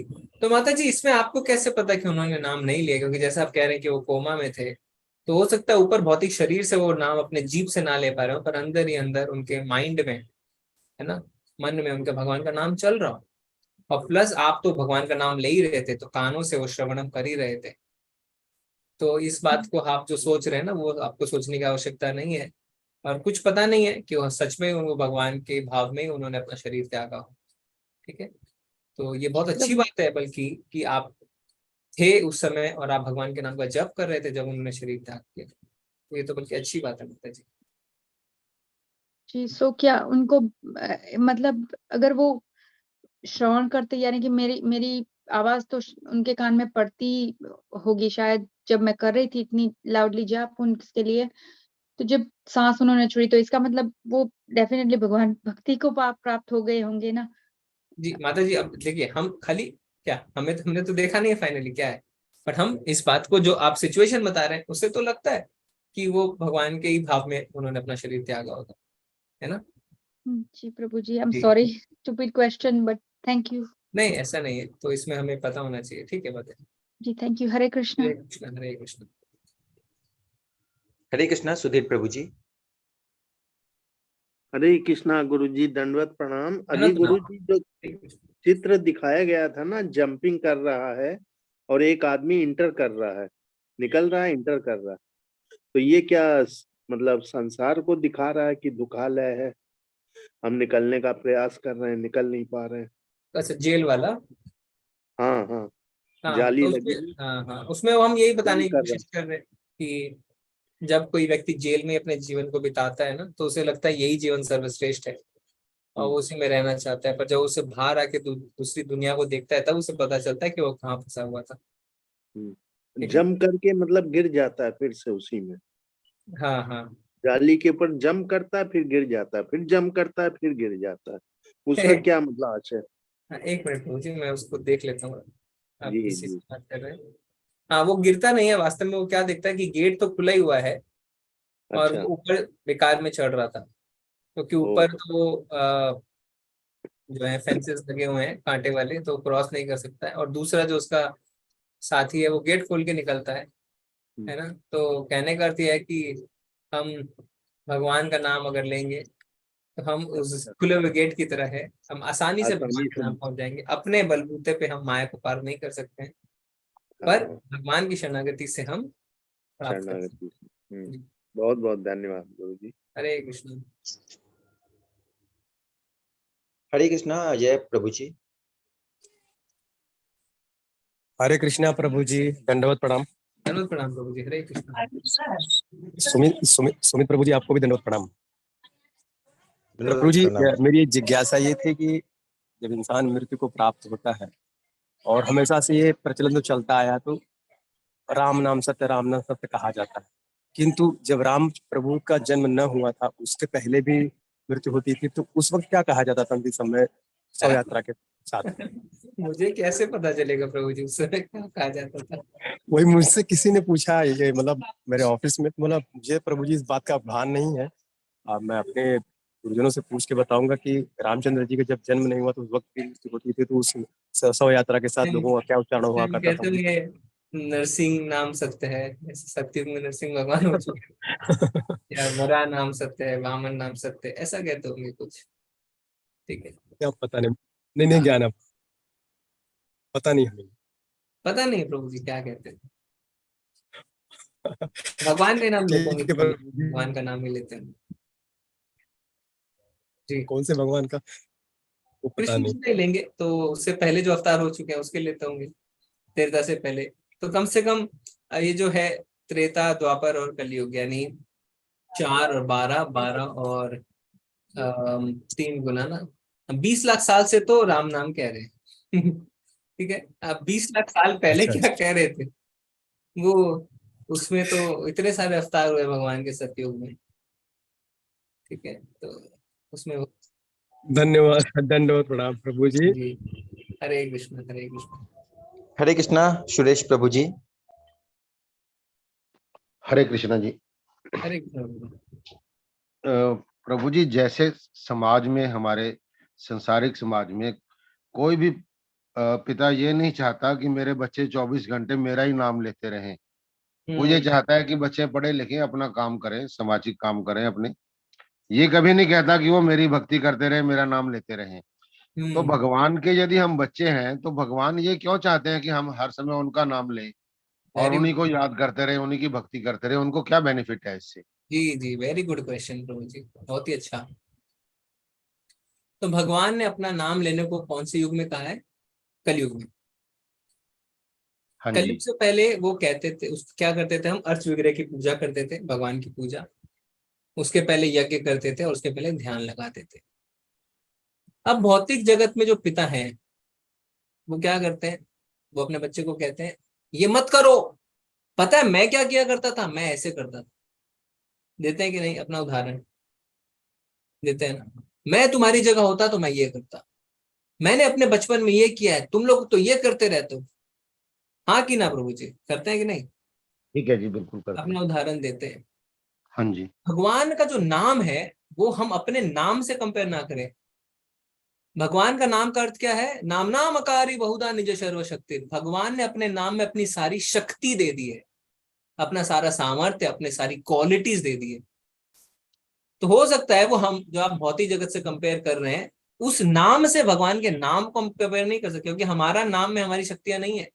हम अपनी शक्तियों का गुणगान ऐसे कर देते अपने बच्चे आगे आगे। पता है मैं अपने क्लास 10 में दिन भर पढ़ता था, 95% मार्क्स लाया आज से 30 साल पहले। तुमने क्या किया? 80% मार्क्स लाए। अपनी क्वालिटीज आपने गिना दी, पर भगवान के नाम में उनकी क्वालिटीज छुपी हुई है। क्योंकि जब भगवान का नाम लेते हैं तो ज्ञान हमारे अंदर अपने आप आता है। दामी बुद्धि योगम तम, भगवान कहते हैं जो मेरी भक्ति करता है उसके अंदर बुद्धि में अपने आप प्रदान करता हूं। ठीक है, तो हम भगवान, अपनी, क्षमा करना जी, हाँ बोलिए। भगवान ये क्यों नहीं कहते कि भाई आप अपने काम सिंसियरिटी से करो, समाज में ईमानदारी से, नैतिकता से जीवन जियो, अच्छे कौन से शुभ काम? कर्म करो, अशुभ कर्म ना करो? कौन से अपने काम? नाम में ही उलझा के रखते हैं 24 घंटे बंदे को। ये कोई लॉजिक वाली बात कौन नहीं सा नाम, लगेगी। कौन से काम क्षमा करने चाहता के हूँ लिए भगवान भी, कहते हैं? हम 16 माला जप लें, हम इतनी माला जप लें, इन माला जपने में भगवान को उससे बेनिफिट क्या होता है? हाँ, बेनिफिट भगवान को नहीं है प्रभु जी, बेनिफिट आपको है। आप कौन से काम की बात कर रहे हैं? वो काम जिसको कर करके आपका दिमाग इतना गर्म हो चुका है कि हम भगवान से भी द्वेष करें, उस काम की आप बात कर रहे हैं? नहीं, द्वेष नहीं कर रहे जी, प्रश्न तो द्वेष ही तो कर रहे हैं, और कर क्या रहे हैं? हम ये है द्वेष कि कर रहे हमें हैं। और जब हमें मानने अपने के लिए काम, तैयार नहीं है कानून का काम, पालन करते कौन हुए सा काम, कौन सा सामान्य काम आप मेरे नियमों को का, ये बताइए, कौन सा काम डिफाइन करिए, कौन से काम की आप बात कर जो रहे भी हैं? दुनियादारी में हम जीवन। दुनियादारी क्या मिल गया आपको? जी। दुनियादारी करके 40 साल से दुख छोड़ के क्या मिला है? आप बताइए, आप खुद बताइए, दुख छोड़ के क्या मिला है आपको दुनियादारी करके? उसी दुख में आप भगवान आपको वापस डाल दें? आपको तो उससे निकालना चाहते हैं भगवान। नहीं, हमें दुख भक्ति, इसलिए मिला भक्ति, क्योंकि एक मिनट, समाज के बाकी लोग भी नहीं नहीं ठीक सुनिए, से बाकी लोग नियम नहीं, से बाकी जीवन नहीं लोग, जी रहे। ये क्या है? दुखालयम शाश्वतम, सारे लोग दुख में है प्रभु जी। कौन नहीं है दुख में? एक व्यक्ति बता दीजिए दुख में नहीं है, कौन नहीं है दुख में? दुख से निकालने के लिए भगवान कह रहे हैं मेरा नाम लो, और कलयुग में कह रहे हैं नाम लो। उससे पहले कह रहे थे अर्च विग्रह की पूजा करो। क्यों? जब हम ऐसा करेंगे तो हमारे अंदर ज्ञान आएगा। भक्ति का मतलब क्या होता है? भक्ति की शुरुआत है नाम लेना, पर भक्ति का मतलब है डिवोशनल सर्विस, मतलब कर्म करना। तो ऐसा नहीं है कि आप नौकरी करते हैं तो भगवान कहते हैं नौकरी छोड़ दो, नहीं, नौकरी करें पर उससे जो रिजल्ट है वो भगवान की सेवा में लगाएं। ऐसा नहीं करेंगे तो दुख को छोड़ के और कुछ नहीं प्राप्त कर पाएंगे, और ये सच्चाई है। डिवोशनल सर्विस, ये आपकी बात मुझे पसंद आई जी। हाँ, भक्ति का अर्थ है, पर भक्ति हम तुरंत नहीं कर सकते ना प्रभु जी। हमें शुरू करना है, कैसे करके शुरू करना है? माला करके शुरू करनी है, नहीं तो आपको रस ही नहीं आएगा उसमें। अभी मैं कहूंगा कि आपका नहीं, प्रॉफिट, बट मुझे माला में कोई रस नहीं आता जी। हाँ, तो वो क्योंकि आपके अंदर द्वेष है भगवान के प्रति, इसीलिए नहीं आता है। और ये द्वेष होना कोई गलत बात नहीं है, मेरे अंदर भी हो सकता है ये द्वेष, और हम सबके अंदर वो द्वेष है, इसीलिए तुम यहाँ पे हैं। भगवान अर्जुन को कह देते हैं कि मैं तुम्हें ये बता रहा हूँ क्योंकि तुम द्वेष नहीं करते। यानी 99.99% लोग द्वेष करते हैं भगवान से। क्या द्वेष करते हैं? खुद तो बैठे हुए हैं इतना ऐश्वर्य में, हमें लगा दिया यहाँ पे सेवा में, खुद तो ये कर रहे हैं, हमें कर दिया इस सेवा में। ये द्वेष रहता है हमारे, सारे लोगों के अंदर में द्वेष है, इसीलिए हम इस बद्ध जगत में आए हैं। और जिनके अंदर द्वेष नहीं है वो आध्यात्मिक जगत में बैठे हुए हैं। और जब तक हम इस द्वेष से ऊपर नहीं उठेंगे, और हम क्या बात करें प्रभु जी, भगवान कह रहे अपने नाम में उलझा के रखते हैं। जो भगवान की भक्ति पूर्ण कर लेता है, भगवान उसके सेवक बन जाते हैं। अर्जुन ने के जब वो सारथी बने तो अर्जुन को लात मार के बता रहे थे लेफ्ट जाना है कि राइट जाना है। तो क्या भक्ति करके क्या कर लिया, भगवान उसके खुद के नौकर बन गए, खुद के नौकर बन गए। तो ऐसा नहीं है कि वो सोच रहे मेरा गुणगान करो, मेरा नाम लो, मेरा, जो एक बार ऐसा कर लेता है भगवान उसके सेवक बन जाते हैं। सबरी के झूठे बेर खा लिए, आप खाएंगे क्या? आप किसी का भी आप झूठा कुछ खाएंगे? नहीं खाएंगे। आप बोलेंगे क्या खिला रहे हो? भगवान ने सबरी के झूठे बेर खा लिए। हमारा कोई कितना ही प्रिय, आप उसकी लात खाएंगे? नहीं खाएंगे ना, भले ही वो तो आपका प्रभु दिल जी, होता रहे। यदि हम माला जपते हैं तो क्या हमारा द्वेष फिर समाप्त हो जाएगा? माला करने से क्या होता है प्रभु जी, मैं आपको वही समझा रहा हूँ। कलयुग में, ये बाकी जगह पे नहीं बताया गया, खाली कलयुग में बताया गया है, क्योंकि हम इतने ज्यादा बद्ध हैं, हम बाकी कोई कार्य नहीं कर सकते। हम ध्यान नहीं लगा सकते हैं बैठ के, ठीक है, हम यज्ञ नहीं कर सकते हैं। क्यों? सामग्री शुद्ध नहीं है, मंत्र उच्चारण शुद्ध नहीं है, अर्च विग्रह की पूजन भी हम ठीक से नहीं कर सकते हैं, क्योंकि उसमें विधि विधानों का पालन करना होता है। तो हम सिर्फ नाम ही ले सकते हैं, हम इतने ज्यादा तुच्छ हैं। नाम में भगवान की सारी शक्तियां हैं। नाम नामकारी बहुधा निज सर्वशक्ति। तो जब भगवान का नाम लेंगे तो क्या होगा, धीरे धीरे धीरे धीरे हमारे कलमश खत्म होंगे। कल अजय प्रभु ने बताया था ना कि 7-8 महीने से वो सिर्फ 2 माला कर रहे हैं, अभी शायद 4 कर रहे हैं, उनको इतना कुछ परिवर्तन अपने जीवन में आ गया। उनका गुस्सा शांत हो गया है, लोग उनकी तरफ फेवरेबल हो गए। क्यों? हृदय पे जो जमी हुई मैल है वो कम होने लगती है। और ये सिर्फ भगवत गीता नहीं है, अभी मैं प्रभु जी को कहूंगा व्हाट्सएप ग्रुप में डालें। IIT में रिसर्च हो गया है अभी 6 महीने पहले कि भगवान का जो नाम लेता है उसका जो, और पूरा उन्होंने सिस्टमैटिकली किया है, वो काम डाउन हो जाता है, कूल हो जाता है, एक्टिव हो जाता है, सतर्क हो जाता है। जो भगवान के नाम का जप करते हैं उनके लिए बात हो रही है। तो वो 2-3 आर्टिकल्स है, वो भी हम डाल देंगे, साइंटिफिकली प्रूवन भी है। पर जब हम द्वेष करेंगे तो हर चीज में हम गलतियां निकालेंगे, और पिता ही हमें नहीं बताएगा क्या करना है तो कौन बताएगा? वो हमारे पिता है, नहीं तो हम सड़ते रहेंगे। भगवान को क्या दरकार थी भगवत गीता बताने की? फिर हम सोचते क्यों इतना दुख है, कैसे निकले कैसे निकले? अरे भगवान ने जवाब दे दिया, ऐसे निकले। पर भगवत गीता में तो कर्म करने के लिए कहा ना अर्जुन को, उन्होंने कौन से कर्म? युद्ध करने के लिए कहा ना, निस्वार्थ भाव से। हाँ, निस्वार्थ भाव से। तो भगवान ने कहा इसलिए विष्णु के लिए कर्म करो, क्योंकि अच्छे और बुरे कर्म दोनों तुम्हें बांधते हैं। तो हम वही तो कह रहे हैं, विष्णु के लिए कर्म करो, नहीं तो अच्छे और बुरे कर्म दोनों आपको बांधेंगे। वही हम भी कह रहे हैं, वही आप भी कह रहे हैं। नहीं, वहां उन्होंने माला जपने के लिए नहीं कहा सर। कहा है सततम कीर्तयन्तो माम, 9वें अध्याय का 4था श्लोक देखिए, 9.14। भगवान कह रहे हैं हर समय, हाँ हर समय मेरे नाम का जप करो। खोलिए 9.14, सततम कीर्तयन्तो माम यतन्तस्य दृढ़ता नमस्यन्तस्य माम भक्त्या नित्ययुक्ता उपासित। हर समय मेरे नाम का जप करो। ये तो हमारे आचार्यों की कृपा है जो उन्होंने कहा 16 माला करो, नहीं तो करिए हर समय। हर समय कर पाएंगे क्या? नहीं कर पाएंगे। ठीक है, ठीक है जी। हरे वो कृष्ण। तो उन्होंने ये कहा कि मेरी सर्व धर्मों को त्याग करके मेरी शरण में आओ। नहीं, वो 18.66 है, मैं 9.14 की बात कर रहा हूँ। 9. यदि हम उनकी शरण में चले जाते हैं तो फिर हमारा काम उससे नहीं बन जाएगा? कैसे जाएंगे शरण में प्रभु जी? शरण में जाने का अर्थ क्या है? शरण में वैसे नहीं जा पाएंगे। शरण में जाने के लिए शरण नहीं, कैसे त्यागेंगे? जब तक आपका हृदय साफ नहीं होगा, विनम्र नहीं होगा। अभी देखिए हमें गुस्सा आता है ना सुन के कि भगवान ऐसा है, हम कैसे जाएंगे शरण में? हमें विनम्र होना पड़ेगा, बहुत नर्म। तुनादपि सुनीचे ना तरोरपि सहिष्णुना, तिनके से भी अधिक अपने आप को तुच्छ मानना और पेड़ से ज्यादा सहनशील बनना, वो भगवान के नाम से ही संभव है। जब तक हम नाम का जप नहीं करेंगे, हमारी ईगो जो है, फॉल्स ईगो, हमारा अहम, हमारा अहंकार, इतना सारा कलमश, वो खत्म नहीं होगा। जब तक खत्म नहीं होगा हम शरणागति नहीं ले पाएंगे। जैसे अगर सपोज हम नाम का जप नहीं करते, मैं आपको कहता हूँ जीवर स्वरूप है कृष्ण नित्य दास, हमारा स्वरूप है भगवान का। आप बोले काहे का दास, क्यों दास बनूं मैं? क्योंकि वो अहंकार अभी तक है हमारे अंदर, और वो अहंकार खत्म होता है भगवान के नाम के जप से। तो उसको आपको तैयार किया जाता है शरणागति के लिए, नहीं तो आप शरणागति के लिए तैयार नहीं हो सकते। ठीक है जी, हरे कृष्ण। धन्यवाद जी, हरे कृष्ण। हरे कृष्णा योगेश शर्मा प्रभु जी। हरे कृष्णा प्रभु जी। हरे कृष्णा प्रभु। प्रभु पिछले दो हमारे भक्तों ने जो कहा है उस पे मैं थोड़ी सी प्रतिक्रिया करना चाहता हूं, जो मेरे जीवन का अनुभव है। जी जी बताइए प्रभु जी, बताइए।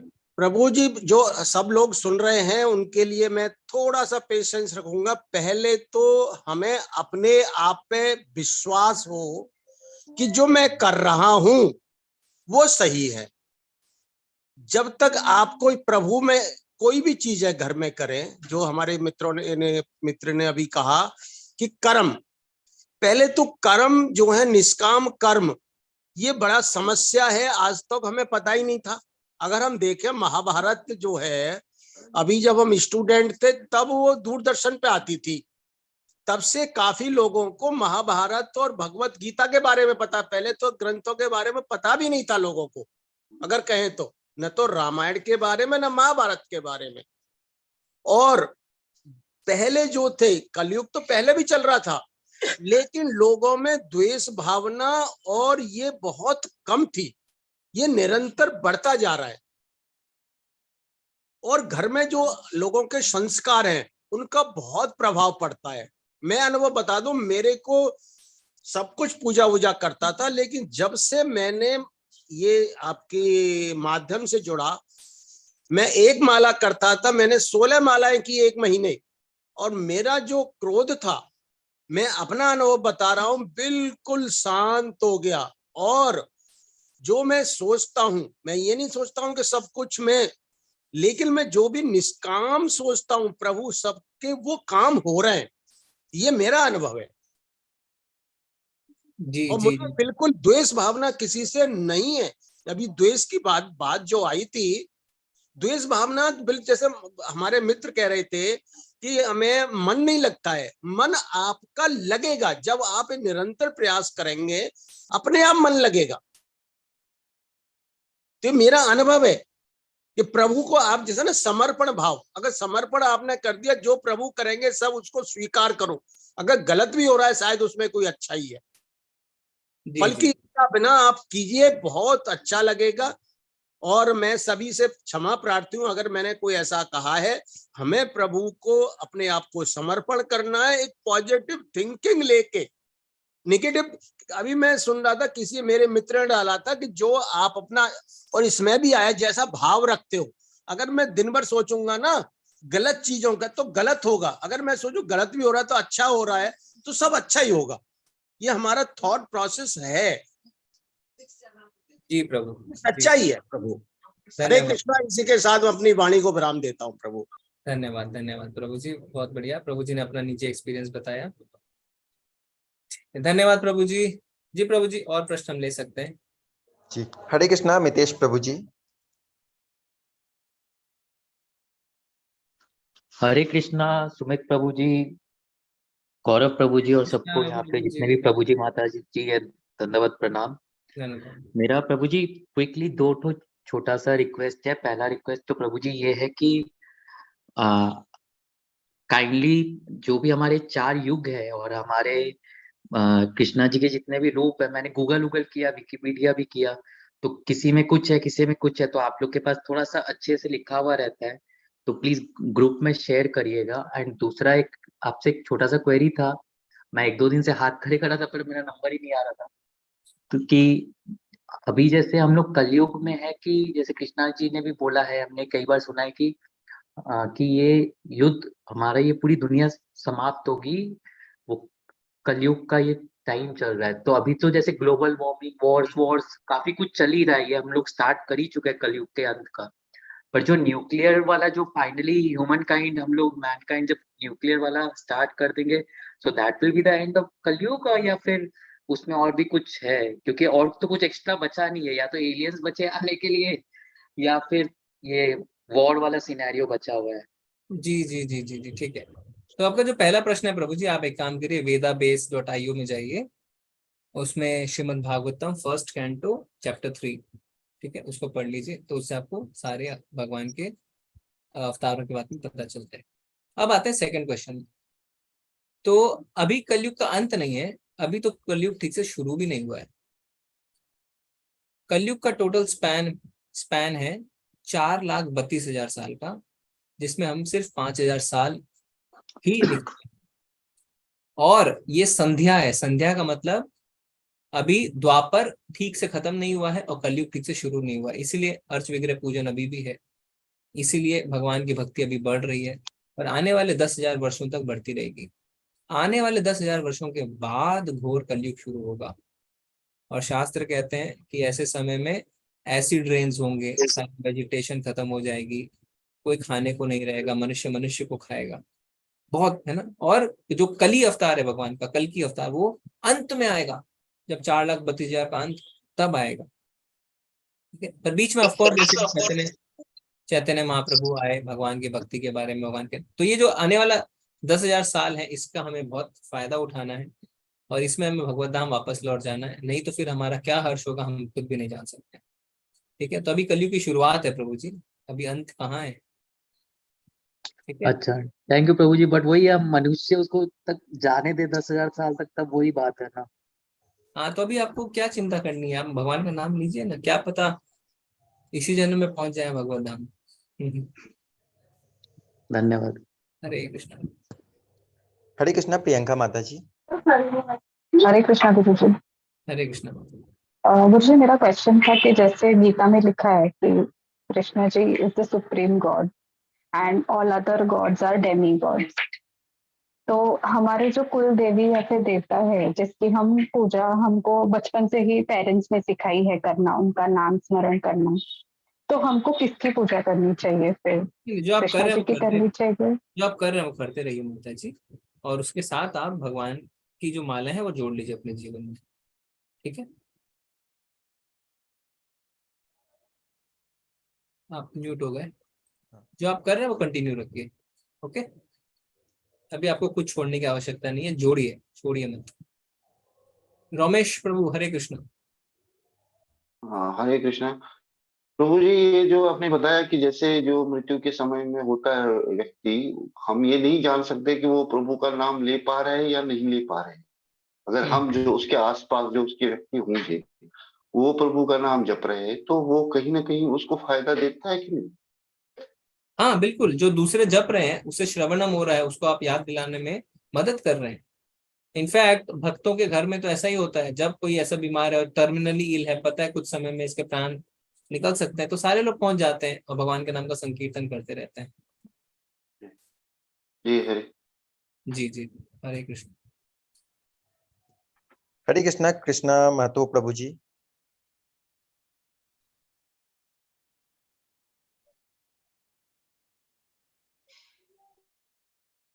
हरे कृष्ण। प्रभु जी की आवाज नहीं आ रही है। नहीं आ रही है, नहीं आ रही है।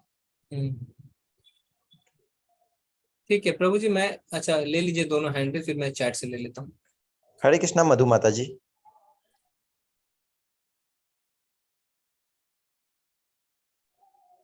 मधु माता जी, हरे कृष्णा।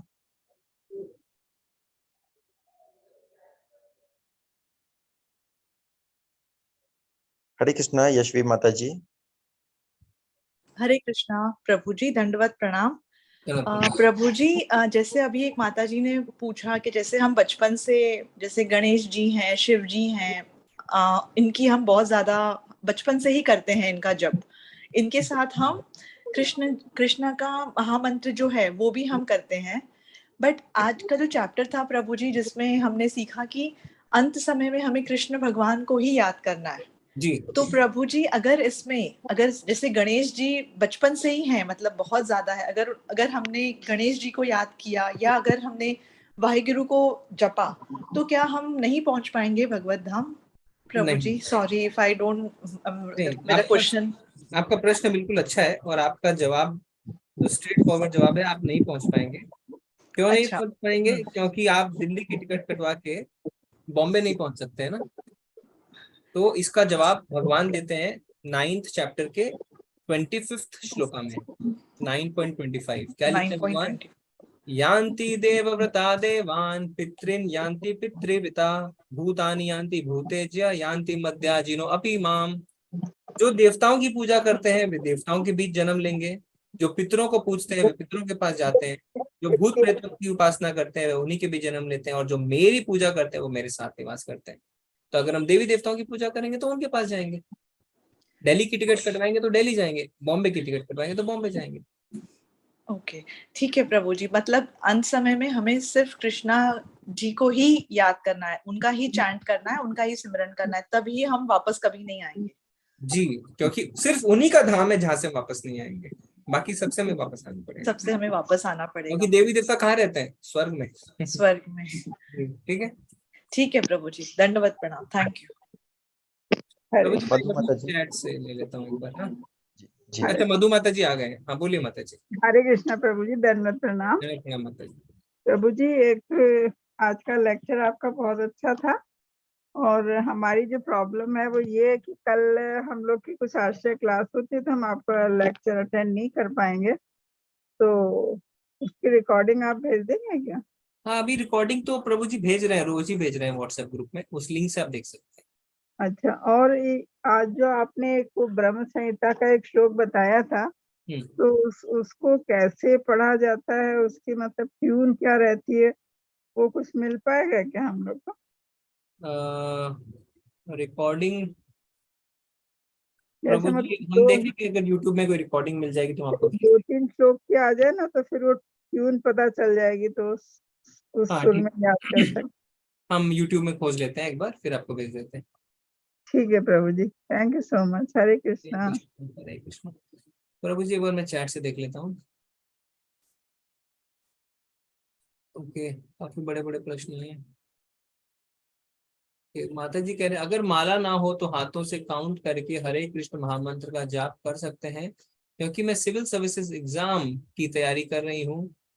2 राउंड हाथों से काउंट करके नाम जप कर लेती हूँ, माला लेके करूंगी तो फैमिली वाले मजाक बना देंगे। जी माता जी, ऐसा आप कर सकते हैं।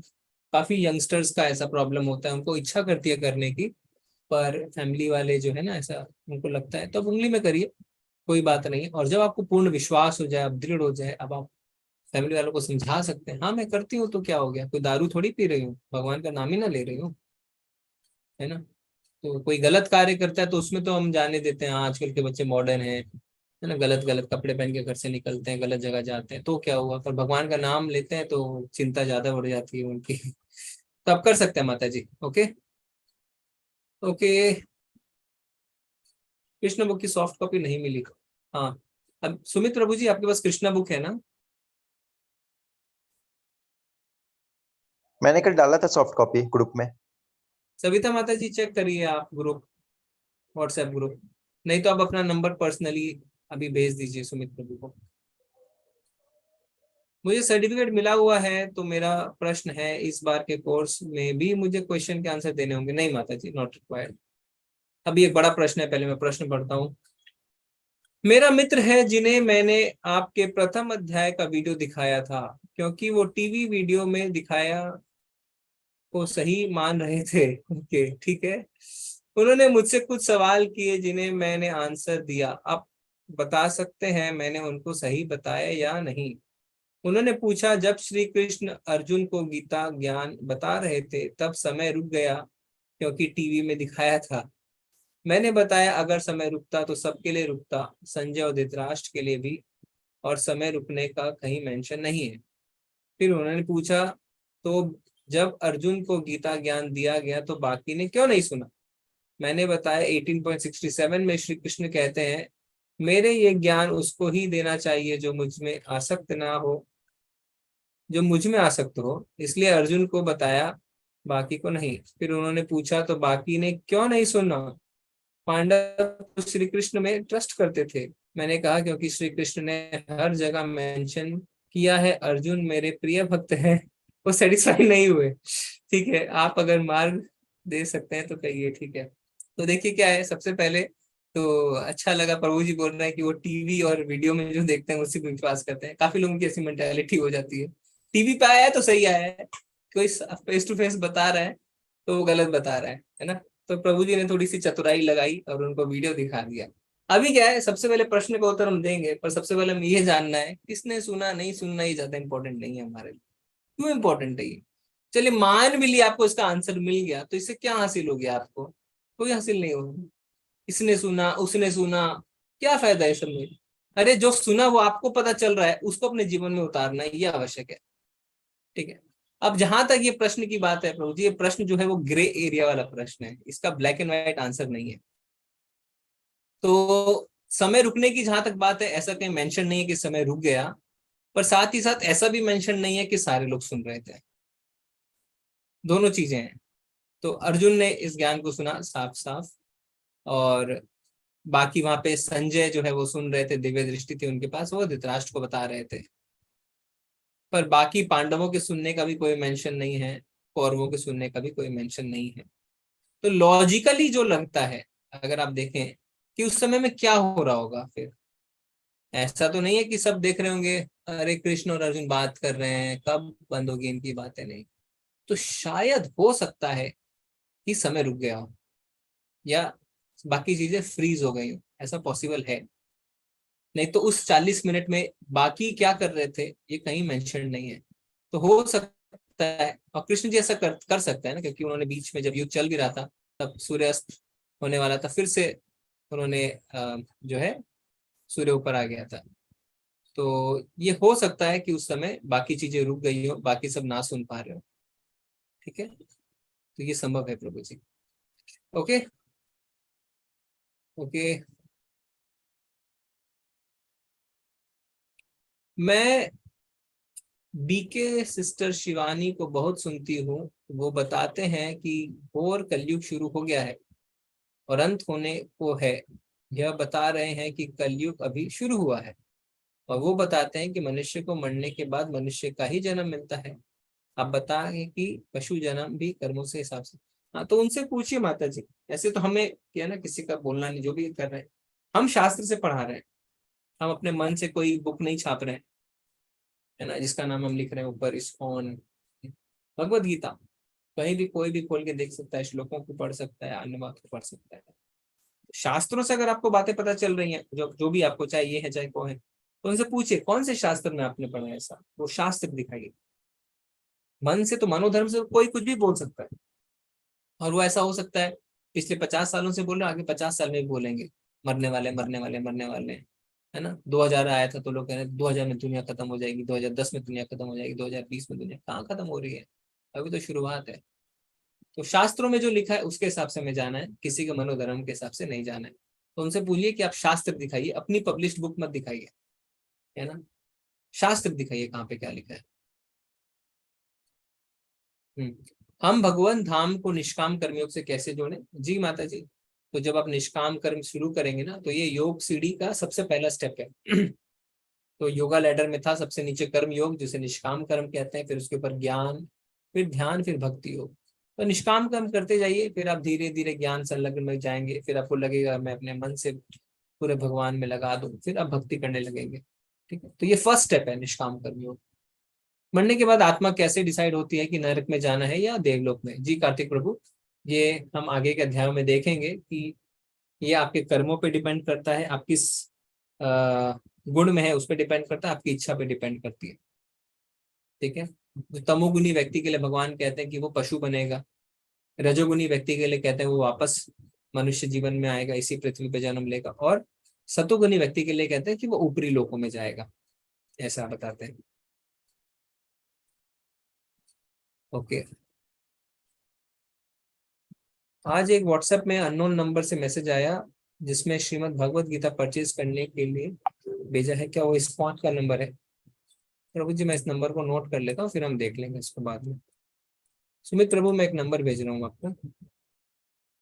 जी प्रभु जी। चेक कर लेंगे। ऐसे पर्सनली हम SMS नहीं भेजते हैं, हम व्हाट्सएप में भेजते हैं, और हम रेजर पे का लिंक भेजते हैं, जो वेबसाइट है ना, जहाँ पे आपको दिख सकता है कि ये इस्कॉन का है। मुझे किसी को समझाना है कि भक्ति क्यों करनी चाहिए, क्योंकि वो कहते हैं जैसे चल रहा है हम खुश हैं, मेरे अपने हैं वो, उनका अच्छा चाहता हूँ, उनको मैं कैसे समझाऊं, आप मार्गदर्शन करें। तो जो चल रहा है वो हम खुश है ना, यही तो हमारी सबसे बड़ी प्रॉब्लम है। जब तक हम ये नहीं समझेंगे कि हमें प्रॉब्लम है, तब तक हम प्रॉब्लम का सॉल्यूशन नहीं करेंगे। जैसे आज हमने उदाहरण दिया कि जेल में अगर कोई प्रिजनर है तो वो सोचता है जेल की लाइफ अच्छी है, पत्थर ही तो तोड़ने हैं, थोड़े से तोड़ लेंगे, पर देखो मुफ्त की खाना मिल रहा है ना, हम रह भी रहे हैं आराम से, क्या दिक्कत है हमें। पर क्या जेल की लाइफ अच्छी है? आप कहेंगे अच्छी नहीं है, क्योंकि आप बाहर रहते हैं। तो हम इस भौतिक जगत में हैं, हमें लगता है यही अच्छा है, इससे अच्छा कुछ नहीं हो सकता है। पर जब वो शास्त्रों को पढ़ेंगे तो उन्हें भगवान के धाम के बारे में पता चलेगा, और तब उन्हें लगेगा कि हम कहाँ फंसे हुए हैं, ये तो दुखालयम है, सच में दुखालयम है। तो जब तक उन्हें एहसास ही नहीं होगा कि हम दुख में हैं, तब तक वो दुख से बाहर नहीं निकलना चाहेंगे। तो बेस्ट है कि उन्हें आप ऐसे क्लासेस में जोड़िए, और जब वो क्लासेस में जुड़ेंगे, तब सुनेंगे, तब धीरे धीरे उसकी ओर आकर्षित होंगे। 84,000 जन्म के बाद इंसान की योनि होते हैं, तो पॉपुलेशन कैसे बढ़ता है? 84,000 नहीं है, 84 लाख है। और 84 लाख में से 4 लाख मनुष्य योनियां हैं, है ना, इस तरीके से शास्त्र में डिवाइड किया गया है। वो एक चार्ट था, हम भेज देंगे व्हाट्सएप ग्रुप में आपको, कि इतने जो है वो पेड़ की योनियां हैं, इतनी जलचर की योनियां, इतनी पशुओं की योनियां हैं, इस तरीके से 84 लाख बटे हुए हैं। ओके, क्या ये YouTube का URL बाद में हटा दिया जाएगा? नहीं, ये कभी नहीं हटेगा, ये रहेगा जी।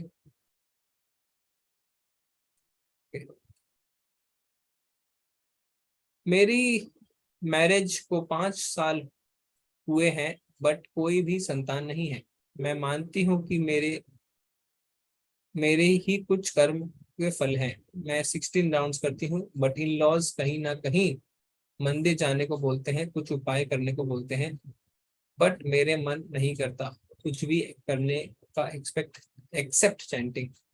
मुझे उन्हें कैसे समझाना चाहिए? जी माता जी, तो सबसे अच्छी बात है कि आपका दृढ़ विश्वास आ गया है चैंटिंग में, और भगवान जो हमारे लिए करते हैं वो हमारे लिए सर्वश्रेष्ठ है।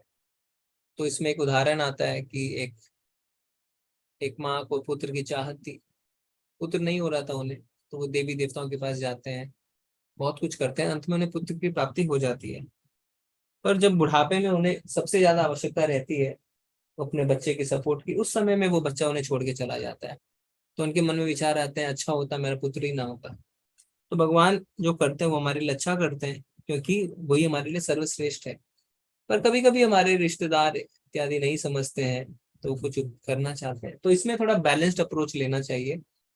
रिश्ते थोड़े से सेंसिटिव हैं, इन लॉज हैं, तो हो सकता है जब आप एकदम कॉन्फ्रंट ना करें, एकदम विद्रोही ना बन जाए कि घर में माहौल नेगेटिव हो। कभी कभी ऊपरी लेवल पे, अंदर में आपको नाम पे विश्वास है, ऊपरी लेवल पे आप वो कह रहे हैं ठीक है आप जा सकते हैं, कर सकते हैं, पर अंदर ही अंदर आपको विश्वास है कि मैं तो भगवान के नाम पे आश्रित हूँ। पर ऊपर से दिखाने के लिए आप उसमें शामिल हो सकते हैं, जिससे वो उनको भी लगे कि ठीक है चलो ऐसा। तो वो बैलेंस्ड अप्रोच थोड़ा सा आपको लेना पड़ेगा, नहीं तो हो सकता है माहौल बहुत ज्यादा नेगेटिव हो जाए घर का, मतलब क्योंकि उनको लगेगा कि आप उनकी बात नहीं मान रहे। विक्रम प्रभु को भी सेम मैसेज आया, तो वो नंबर हम चेक कर लेते हैं एक बार। ओके,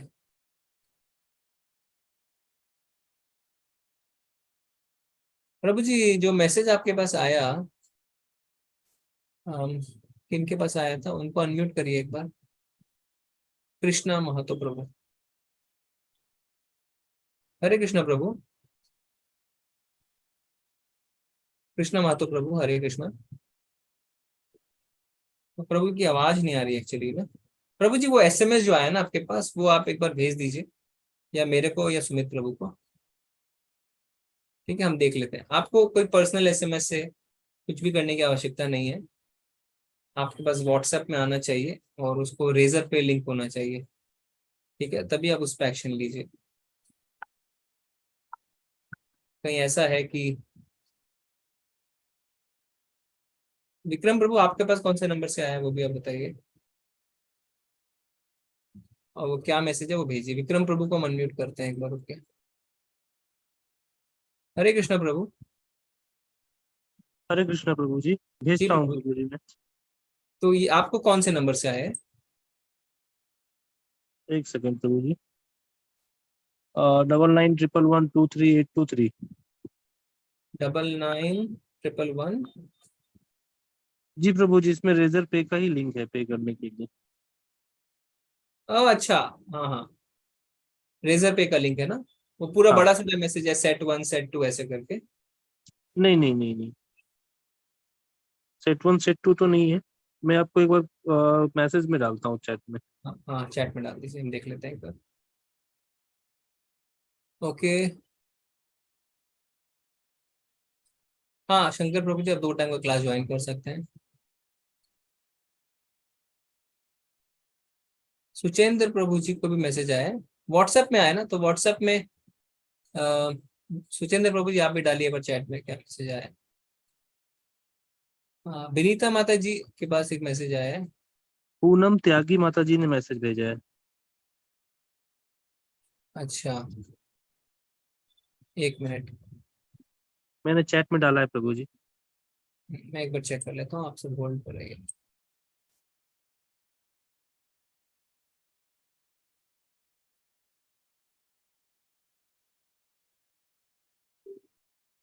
हाँ ये ठीक है, जो पूनम त्यागी माता जी से जो आया है वो ठीक है। उसमें आप, उसमें 6 चीजें हैं ना, Bhagavad Gita as it is, science of self realisation, वो जेन्युइन लिंक है, वो आप ले सकते हैं उससे, ठीक है।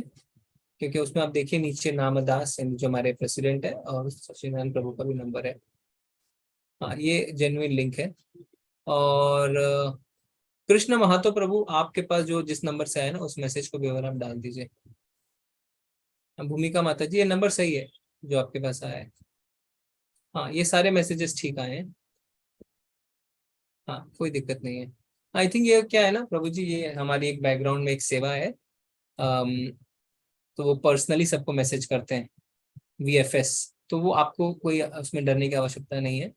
ये ठीक मैसेज आया जो रेजर पे का लिंक है, उसमें आप खरीद सकते हैं। नेहा शाह माता जी की तरफ से या किसी और की तरफ से जो आया है वो सब ठीक है। शिवानी पांडे माता जी की तरफ से, इसमें कोई, काफी लोगों ने डाला है। हाँ रोहिन रोहिन अरोरा, हाँ कोई दिक्कत नहीं है, ठीक है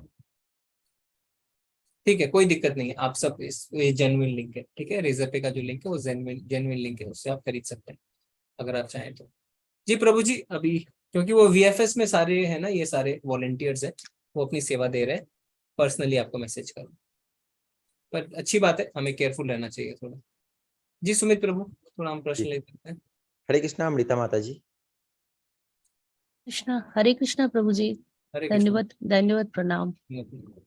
हाँ प्रभु जी, ये मेरा एक सवाल था कि आप लोग इतना ज्ञान कैसे याद रखते हो और कितना अनंत, जैसे कि सुनने में इतना अच्छा लगता है। हम लोग अगर रिपीट भी करना चाहे तो शायद इस जन्म में तो नहीं कर पाएंगे। इतने श्लोक आप लोग हमेशा इतना बोलते हो और इसको बहुत सही ढंग से प्रेजेंट करते हो, कैसे संभव है? ये एक प्रश्न है।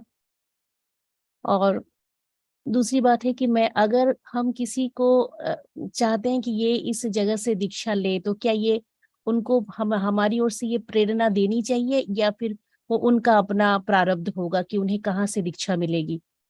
जी जी जी, हाँ। दीक्षा की जहां तक बात है, अगर आपको लगता है कि वो आपकी बात सुन सकते हैं तो हमें जरूर, क्योंकि अभी धर्म के नाम पे इतना ज्यादा गलत हो रही है अपने देश में, लोगों को बहलाया जा रहा है और सिर्फ पैसे ऐंठने की चीजें हो रही हैं, है ना। कोई मतलब नहीं है उनको गुरु शिष्य परंपरा से, असली ज्ञान से। कर्म कांड में फंसा रहे हैं, ये कर दो तो ये मिल जाएगा, ये कर दो तो ये मिल जाएगा। पर भक्ति में ऐसा नहीं होता है।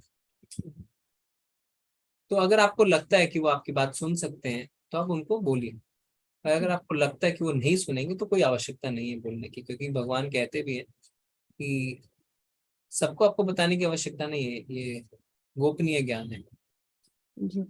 हाँ, और ये हुआ सेकंड। फर्स्ट में माता जी कुछ नहीं है, अभ्यास है और श्रवणम से पॉसिबल है। तो हम अभी साथ में स्टूडेंट्स भी हैं भक्ति शास्त्री के, लास्ट जो यहाँ का लेवल है, तो उसमें हमें बोला जाता है कि हर चैप्टर के कुछ श्लोक को याद करो, आपसे पूछे जाएंगे, तो हम याद करते हैं बैठ बैठ के, तो और कुछ नहीं है। तो ये अगर आप भी इस कोर्स में करेंगे लेवल 1 2 तो आप भी स्टूडेंट बन जाएंगे, आप भी करेंगे। उसमें कोई रॉकेट साइंस नहीं है माता जी, बहुत सिंपल है। और इसमें जो जितना ज्यादा आप सिंसियरली करेंगे उतना ज्यादा आपको याद होगा। तो अभी और भी कितने सारे टीचर्स हैं आप देखेंगे तो उनको सुनेंगे तो आप एकदम मतलब आपको लगेगा अरे वाह तो इतने अच्छे अच्छे टीचर्स हैं। तो अभी तो हाँ, आप बने रहेंगे तो आप और सब टीचर्स को भी सुन पाएंगे। ठीक जी, है, और एक और प्रश्न पूछूं प्रभु जी? जी जी। हाँ, ये जो मैं सुन रही हूँ, मैंने तो पहले 2 अध्याय मैंने अटेंड नहीं कर पाई थी, मुझे लिंक ही मिला था दूसरे के बाद। तो तीसरे अध्याय में मैं इस कोर्स को ज्वाइन नहीं कर पाई, उस दिन लिंक खुला भी नहीं था, तो चौथे से सौभाग्य से आई। तो पहले के 3 जो थे वो आपके श्रीमुख से तो नहीं सुनने का अवसर मिला। नहीं तो मतलब ये रिकॉर्डिंग सुनिए ना। जी जी। और प्रभु जी जो फिर बाद में अभी जो सुन रही हूँ तो बहुत जल्दी जल्दी भूल जा रही हूँ, क्योंकि शायद कोई बात हाँ नहीं। जी, हाँ जी, लेवल 1 लोग 4 बार 5 बार 6 बार करते हैं, जी जी जी। तो उसमें कोई हड़बड़ी नहीं है। ये सब यूट्यूब लिंक रहेगा ना? सब कुछ रहेगा, एवरीथिंग इज देयर। और ये कोर्स हर महीने होता है। जी अभी सारी हड़बड़ी खत्म हो गई है क्योंकि हमें पता चल गया हम शरीर नहीं हम आत्मा है। जी। तो बार बार इस लिंक को हम कैसे प्राप्त करें, कैसे फिर ज्वाइन करेंगे, आप ही लोग गाइड करोगे? व्हाट्सएप ग्रुप में आप बने रहिए जिसमें आप हैं, उसको मत छोड़िए, उसमें सारे अच्छा लिंक आते रहेंगे रोज। अच्छा अच्छा, ठीक है, धन्यवाद प्रभु जी। हरे कृष्ण। हरे कृष्णा अरविंद प्रभु जी। हरे कृष्णा प्रभु जी। हरे कृष्ण प्रभु।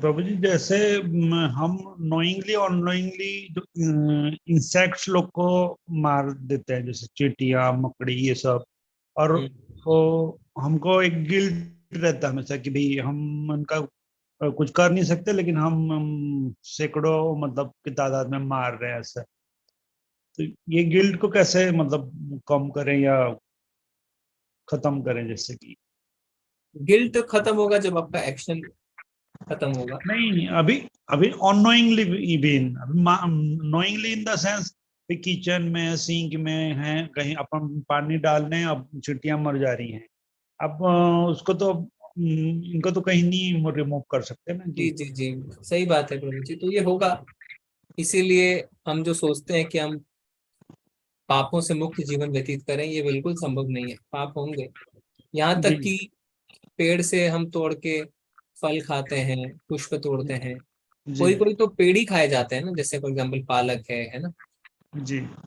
तो उनमें भी तो प्राण है, तो वो भी तो पाप है। नहीं, पेड़ तो हम लगाते हैं, तो हम लगाते हैं और लोग लगाते हैं, लेकिन कोई जीव या इनको तो हम नहीं करते हैं ना कि तो भाई। आप लगाते हैं तो ये थोड़ी ना है कि आप उसकी जान ले सकते हैं। आप बच्चे पैदा करते हैं तो क्या बच्चे की जान ले सकते हैं? क्या नहीं ले सकते? तो जी जान आप किसी की भी नहीं ले सकते हैं। बिल्कुल। तो हाँ, तो ये पाप पूरी तरीके से पाप से फ्री होके हम नहीं जी सकते हैं। इसीलिए जी हमें भगवान का ऑर्डर मानना चाहिए। तो अभी प्रश्न एक आया भी था चैट में, तो दोनों प्रश्नों के आंसर इसी से हो जाएंगे कि धर्म क्या है। धर्मम तो साक्षात भगवत प्रणीतम, भगवान ने जो कहा है वो धर्म है। भगवान ने कहा है साग सब्जी खाओ, दूध पियो। कई लोग कहते हैं ना दूध में भी ये है वो है ना, जो जी वेगन लोग होते हैं। तो जी यानी हम क्वेश्चन करें कि भगवान गलत कह रहे हैं, तो भगवान ने जो अलाउड किया वो गलत नहीं है। तो अगर हम पेड़ पौधे इत्यादि करें, अब जहां तक जानवरों की बात आ रही है, तो उसमें क्या है प्रभु जी कि उससे हम पूरी तरीके से मुक्त नहीं हो सकते हैं, पूरी तरीके से बच नहीं सकते हैं। पर जी जहां तक हो अपनी चेतना की लेवल को ऊपर बढ़ाते जाएं, और जहां संभावना है चीजों की खराब होने की वहां बचाते जाएं चीजों को। पर फिर भी हम कहीं चल रहे हैं, आपके पैरों के नीचे आ गए जी, तो उसमें जी कहते हैं कि जब हमारे मुंह पे भगवान का नाम रहता है ना जी हमेशा, तो वो हमें पाप नहीं लगते हैं। जैसे जी हम बाहर का खाना खाते हैं फॉर एग्जाम्पल, जो भगवान को ऑफर्ड नहीं है, इमरजेंसी है, आपको खाना पड़ रहा है, तो जी उसमें श्री विष्णु श्री विष्णु श्री विष्णु ऐसा बोलते हैं। क्यों बोलते हैं? जिससे उस खाने के कर्म कट जाए। जी तो आप वही कर सकते हैं कि हर समय मुंह में भगवान का नाम रखें, तो जिससे अनजाने में भी जो आपसे पाप हो रहे हैं जी है ना, उसके लिए आपको मिनिमम से मिनिमम भोगना पड़े, ऐसा अगर हम सोचें तो। जी प्रभु जी, और बाकी तो मुश्किल है प्रभु जी, पर जी और कोई उपाय भी नहीं है, खाली एक ही उपाय है कि भगवान का नाम का स्मरण करते रहे। जी। हरे कृष्ण प्रभु। जी प्रभु जी, हरे कृष्ण। हरे कृष्णा सतीश प्रभु जी। हरे कृष्ण प्रभु जी। जी प्रभु जी। आवाज आ रहा है प्रभु जी?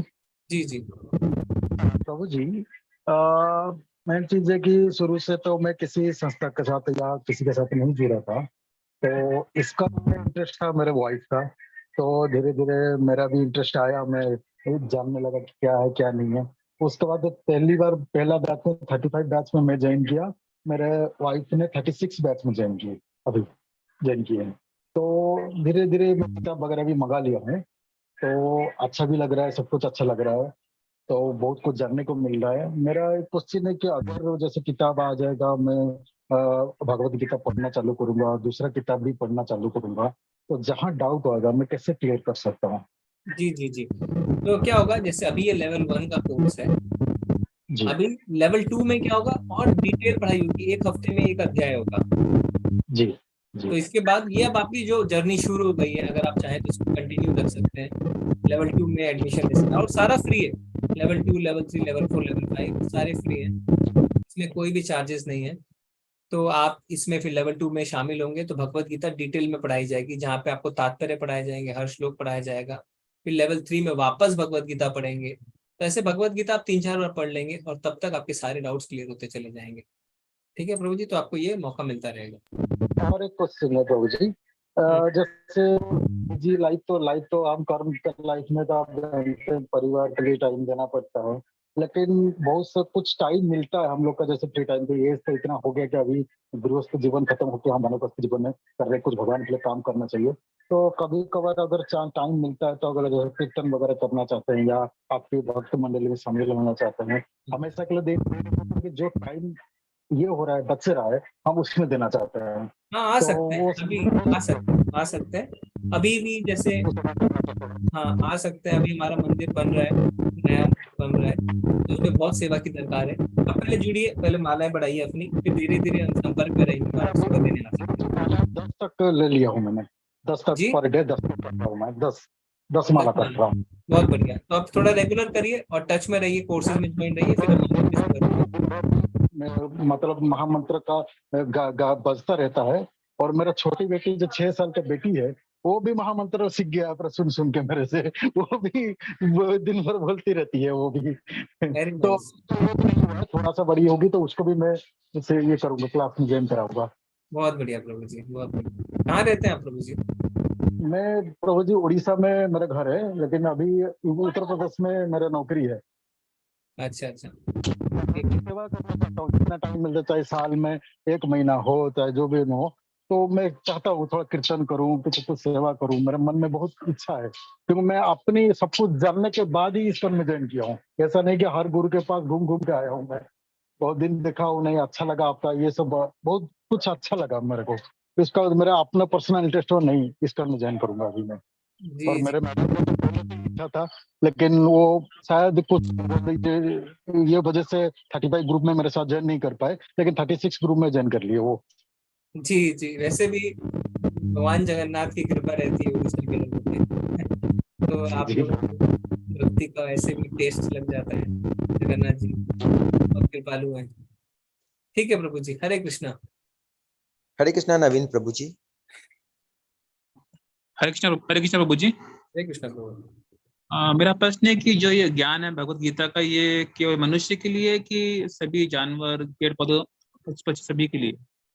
प्रभु जी वो समझ नहीं पाएंगे इस ज्ञान को, तो इसीलिए जब हम महामंत्र करते हैं तो बोल बोल के करते हैं, क्योंकि वो सुन सकते हैं। अच्छा। तो सुन अगर सकते हैं तो अब उनको सुनाना चाहिए, इसीलिए बोल बोल के करना चाहिए। पेड़ के बगल में कीटाणु हैं या कोई छोटे कीड़े मकोड़े हैं, है ना, वो अगर सुनते हैं तो उनका उद्धार होता है। और उनको बैठ के तो आप बता नहीं पाएंगे ना कि ये करो, तो वो नहीं समझ पाएंगे। तो इसीलिए महामंत्र को बोलना है जिससे वो सुन सके। अच्छा, जैसे इसमें इस अध्याय में ये लिखा है कि मनुष्य अंत समय में जिस भाव में रहता है उसको वैसा ही शरीर मिलता है। तो क्या वो जानवरों के लिए भी एप्लीकेबल है कि अगर जैसे जिस भाव में उनकी डेथ होगी उनको वैसा शरीर मिलेगा? नहीं, जानवर को का जो योनि है वो भोग योनि है, मतलब वो कर्मों के भोग भोग रहे हैं। तो अगर कोई शेर किसी हिरन को मारता है तो उसका पाप नहीं लगता उसको। तो जानवरों को अपने कर्मों के भोग नहीं, वापस कर्मों के फल नहीं मिलते हैं, वो खुद ही भोग रहे हैं। तो जब उनका भोगना कंप्लीट हो जाता है तब उनके जो कर्म बचे उसके हिसाब से या तो वापस मनुष्य शरीर मिल जाएगा या और निम्न योनि या कहीं दूसरे योनि में चले जाएंगे। पर अपने जो कर्म वो भोग रहे हैं वापस उनके नए कर्म नहीं बनते हैं जानवरों के, क्योंकि वो भोग योनि है। थैंक यू हरे कृष्ण। जी हरे कृष्ण। हरे कृष्णा सुधीर प्रभु जी। हरे कृष्णा गुरु जी। ये जैसे 4 युग हैं, सतयुग, त्रेता, द्वापर, कलयुग, तो ये क्या जरूरी नहीं कि सीक्वेंस से ही आते हैं? ये मतलब शास्त्रों में लिखा है प्रभु जी की त्रेता और द्वापर ना आपस में एक्सचेंज भी हो जाते हैं कभी। अच्छा। हाँ, श्रीमद् भागवतम में लिखा है हाँ, कि यही गुरु जी कंफ्यूजन है कि कभी कभी द्वापर पहले आ जाता है फिर त्रेता आता है, ऐसा भी होता है। अच्छा जी, यही 2 युग में ही ऐसा होता है, त्रेता और द्वापर में आगे हाँ पीछे। त्रेता और द्वापर के लिए ऐसा लिखा हुआ है। अच्छा, भागवतम में। हाँ जी जी ठीक है गुरु ठीक जी, है, आप यही सबका जी प्रभु जी बहुत बहुत धन्यवाद। तो कल हम मिलेंगे 9वें अध्याय के लिए। 9वां अध्याय जो है उसका क्या नाम है? 9वां अध्याय का नाम है परम गुह्य ज्ञान, मोस्ट कॉन्फिडेंशियल नॉलेज। तो भगवान क्यों इस ज्ञान को मोस्ट कॉन्फिडेंशियल कह रहे हैं वो हम देखेंगे। और कल का जो अध्याय है अगर आप देखें 9वां और 10वां अध्याय वो है भगवत के बीचों बीच, भगवत गीता के बीचों बीच, यानी मीठे में और मीठा। तो अगर एक बार क्या हुआ था, प्रभुपाद जी जब यूएस में थे तो एक शहर के मेयर आए उनके पास बड़े बड़े लोग आते थे मिलने, क्योंकि वो बहुत सक्सेसफुल हो गए थे। उन्होंने हिप्पियों को हैप्पी कर दिया था। अमेरिकन सरकार हिप्पियों से बहुत दुखी थी, पर अभी देख रहे हैं कि हिप्पी भक्ति कर रहे हैं।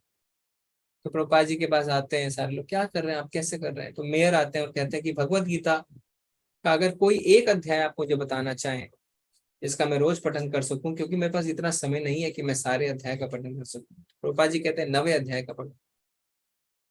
तो फिर काफी साल बीत जाते हैं और एयरपोर्ट पे प्रभुपाद जी रहते हैं। वो मेयर आता है उनके पास, उनको दंडवत प्रणाम करता है। प्रभुपाद जी पहचानते हैं उसे और वो बोलता है कि आपने मुझे 9वें अध्याय का पठन करने को कहा था, मैं आज तक उस अध्याय का रोज पठन करता हूँ। तो इतना आवश्यक है 9वां अध्याय। तो कल हम देखेंगे कि इसमें क्या ज्ञान छुपा हुआ है कि प्रभुपाद जी ने उस शहर के मेयर को ऐसा बोला। ठीक है, वांछा कल्पतरुभ्यश्च कृपा सिंधुभ्यश्च पतितानां पावनेभ्यो वैष्णवेभ्यो नमः। अनंत कोटि वैष्णव वृंद की जय, श्री प्रभुपाद की जय। हरे कृष्ण, सभी को धन्यवाद प्रणाम। हरे कृष्ण कृष्णा गुरु जी। कृष्णा प्रभु जी, हरे धन्यवाद कृष्ण प्रणाम, बहुत बहुत